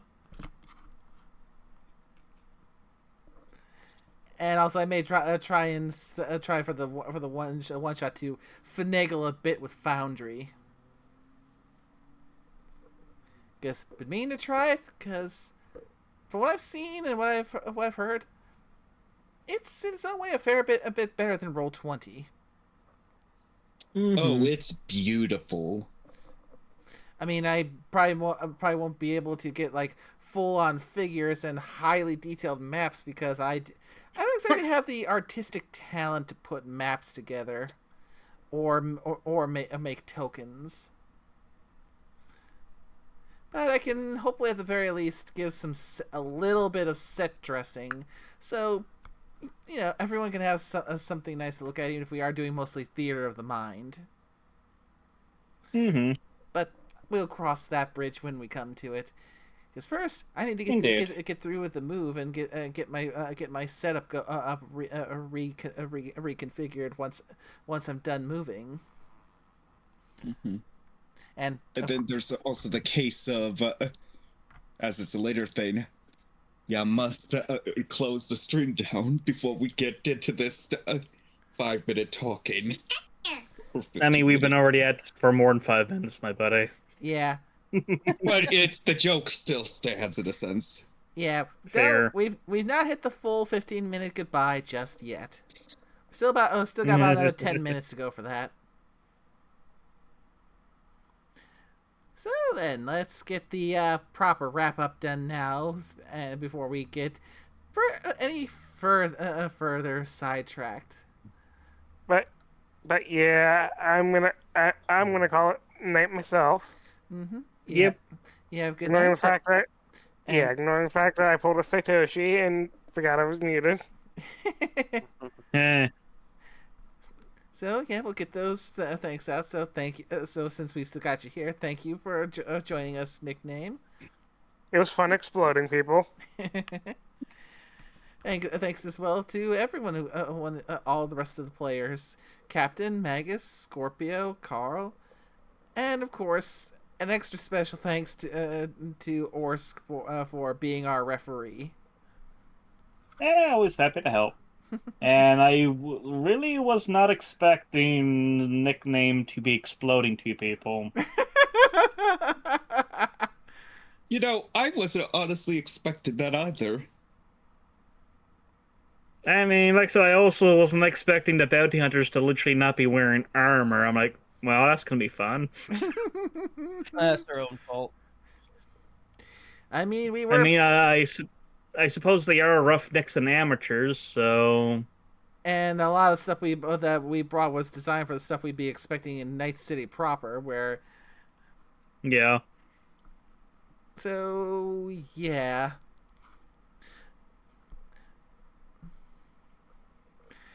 The roughneck boondock bounty hunters probably don't have to deal with as much heavy armored fuckery as we do down in Night City. Hey now, Magus, you did plenty. You helped out.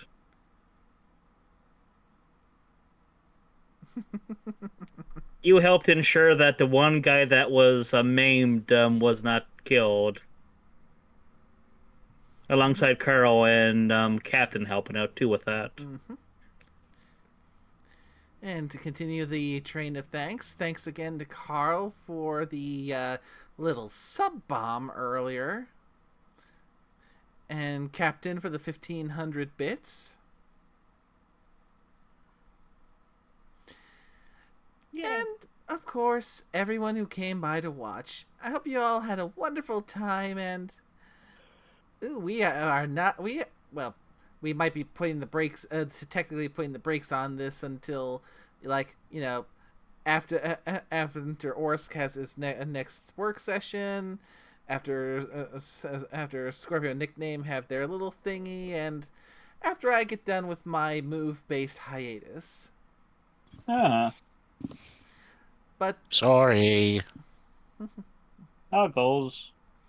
But yeah. Because, again, tabletop RPGs, even when you're doing them online, the arch enemy of all games of this sort, scheduling. Oh, yes. So, until the next one, y'all take care now. Bye-bye. Bye-bye. E-